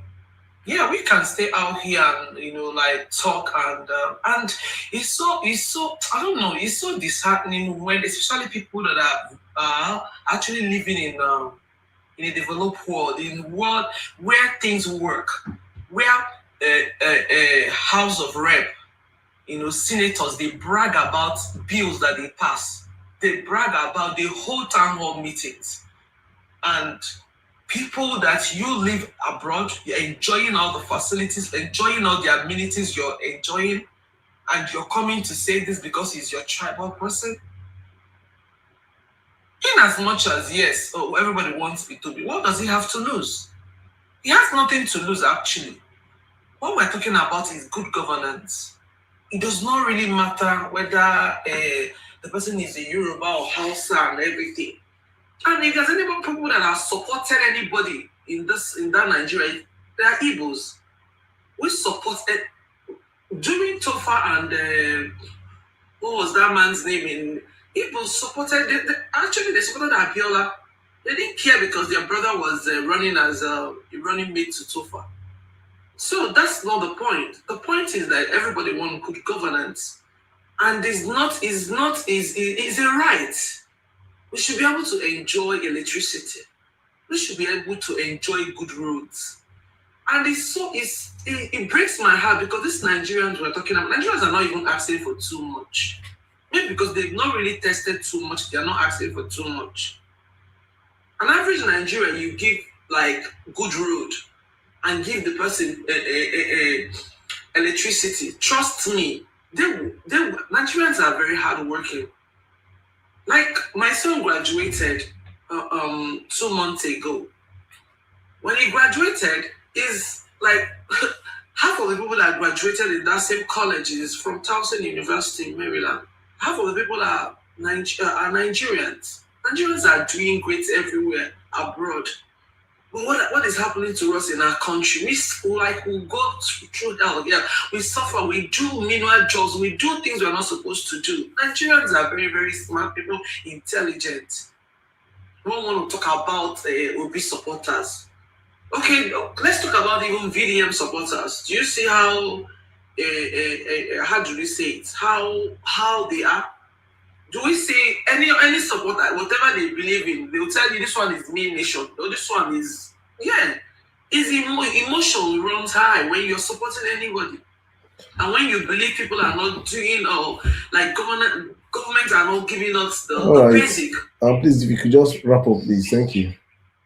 Okay, so that's why I came up. So let's not look at what his OB supporters is whatever. Like you said, if the person there is doing very well, we don't even all these ones that he's spending all this money doesn't need it because they are not doing very well. So we're not going to back on OB support. OB is not telling them to insult anybody, but their emotion is running high because of like what they are going through. So that's all I have to say. Thank you for the opportunity. Thank you very much, Didi. Thank you. Queen K, please, you have the live, please, in 4 minutes. Thank you. Thank you very much. Thank you very much, host, for the platform, and I greet everybody else. And I'd like to say first that you're doing a great show, and I've been listening for a while now, and actually just ran into this platform, and it's an amazing one, and it's less toxic, no drama. So I respect to everyone who has been speaking so far, and I like to say it's really pathetic to see young Nigerians. I mean, the so-called youths that we're supposed to, represent the country as a large, defending or supporting a failed system. And it's more disappointing when you hear them talk and then they tell you, oh, they are located in Canada, in UK, in US, and, every other country abroad. And they keep talking about how this administration is working and they don't want to stay in Nigeria to enjoy the benefits of this good work and freedom that they're claiming the administration is giving to them. And I don't even know how to begin to, it's very heartbreaking. And every time I hear them talk, the little faith I have in Nigeria, it's almost like I'm losing it. It's like I'm losing it. It's like, it's very exhausting. I don't even know to what length we have to go to educate these lots, because what is so obvious? Why would you see something black and you keep calling it white? If they even come out and be like, oh, because of tribe, somebody said on the platform, yes, I'm a big tribal bigot. And it was disappointing. I'm like, if they come out and they say, oh, they're supporting Showore, or because he's their tribesman, I will even understand. But not a totally failed system. How do you support a man who probably is on diapers? How do you support a man who has dementia? How do you support a man who has Parkinson's? Someone who is mentally and who is so unfit. Now, he's claimed that he's been the one right from the time of Buhari. I warned Nigerians during the time of Buhari. At the point, I got tired of talking to people. I was like, look, you say this so far, it will go round, it will touch all of you. And that time came, they all continued. I thought they actually have learned, but they are now here again talking about this same government, supporting this government. And there is nothing anybody can tell me. Anybody supporting Tinubu at this point, I would never say it's love. I would say you're benefiting one way, you've benefited, you have family members that are benefiting, because it makes absolutely no sense to me that you keep talking about a government that has failed the entire nation, borrowed money, keep spending the money and enriching his friends, giving them money, building houses for them. Since the first day of his administration, he has been trying to secure 2027. If this man has actually spent the money that he has been borrowing, spent the money he has been using to buy things for his friends, to settle them, to buy buildings, to build houses for the judges, if he has spent it on infrastructure, spent it to betterment the lives of Nigerians, I will not even be against it. Like, Nigerians just want the bare minimum, like the last speaker said. Like, how long are we going to continue? And the worst of it is when people come and say, oh, what will Obi do different? Let's see what he will do different. And if he doesn't do anything different, we'll take him out and put somebody else. Nigerians have to regain the power to put whoever they want in office. And I don't know why they keep saying, oh, the man has the plan. He has bought everybody. He's going to rig it. If he rigged it in 2023, doesn't mean he's going to rig it again. And I believe Nigerians are ready for him this time around. It is quite unfortunate, especially hearing when Nigerian youths are talking and supporting him. That's my summation. Thank you. All right. Thank you very much. Thank you very much. Thank you very much. Queen K, thank you. Guys, I think this is where we come to the end of today's show. Thank you to all of you that have come out tonight. You guys on TikTok, we did not meet up to our targets tonight, and I'm not, well, I would say, I think we started the show a little bit late, but it's fine. I just want to say thank you to all of you that have joined us tonight, all of you that joined across different platforms, on X, on YouTube, on Facebook, on Instagram, on and on TikTok itself. Thank you so much, every one of you. Sorry, Sada, I wanted to ask, when you say power tap, what do you really mean by that? I'm sorry, I'm new to TikTok, so that I will know what next time. Okay, you just be pressing your screen. Just be pressing your screen with your thumb. You'll be seeing love will be coming out. Pa, pa, pa, pa, pa, pa, pa. So you will not stop until your hand is paining you, then you rest and continue. That's what it means to power tap. And that's for all our also new people on TikTok. But I think we have got to make so many people to TikTok. That's just simply what it means. But thank you to all of you that have power tapped. Thank you so much. Okay, somebody say power. Just tap on my be tapping on my face. They tap my face. That's what it means. Thank you so much, all of you that came out tonight. Thank you. Wonderful conversation across all board. We always come out here. We'll be back again tomorrow, as I always say, 10 p.m. Nigerian time. Thank you to all of you that have come out tonight, that shared your conversations, that shared your views, your ideas. Thank you to all of you that gifted us. Thank you to all of you that participated one way or the other on the show tonight. Everybody, I see you guys on YouTube. My people on X, you guys came out in your numbers today. What's happening? The entire people on X today, you guys came out in your thousands today. What's happening? Thank you. Well, I see you guys. We'll be back again tomorrow, hopefully, God's willing, 10 p.m. Nigerian time. And also to all my Egbon Wasiu supporters, all blame Tinubu, Ronaldo supporters, blame Tinubu. Now Tinubu Kosam.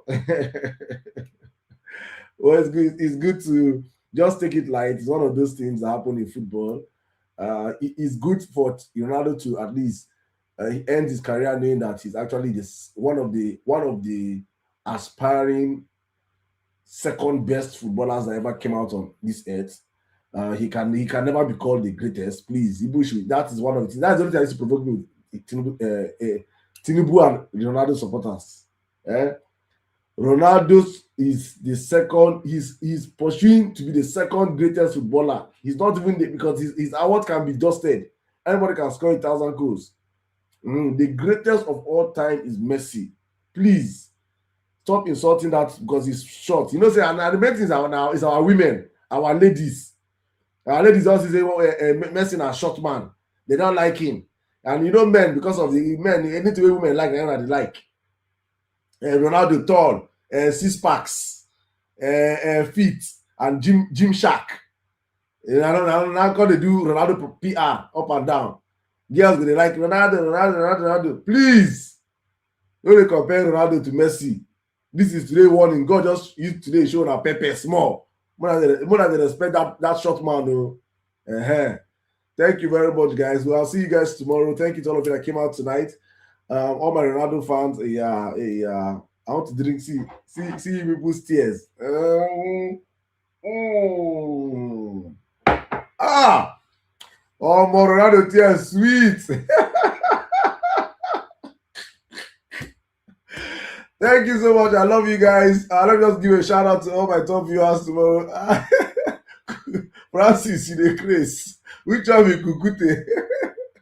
All my top viewers, NY, thank you so much. Beats by KB, thank you, Queen K, Arrow 404, El Nino Cruz, Jude, Mama Wakiri, Somi, Uche, Roslyn, Merlin, Lady Viv, Momianka Dede, Realistic in Nature, Wiz Diamond, Dami, K, Tinzi, Collins, Zamzi, Bayan, Shaq Ozi, BJ, Uncle K. Please, guys, you people that requested the mic, honestly speaking, I can't even count you people. The number is insane numbers of people that requested the mic that I cannot bring up today. I'm sorry, please, guys. I'm sorry. We just have to end this show right now. Please come back tomorrow. Come out early tomorrow. And hopefully everybody will get the chance to speak tomorrow. But as I always say on this platform, we do this for God and for country. I'll see you guys. My brother Waziri, thank you so much. Thank you to all of you that joined, and I hope you guys enjoyed the show. See you guys tomorrow, 10 p.m. Nigerian time. As I always say, we do this for God and for country. I love you all. Good night and stay safe.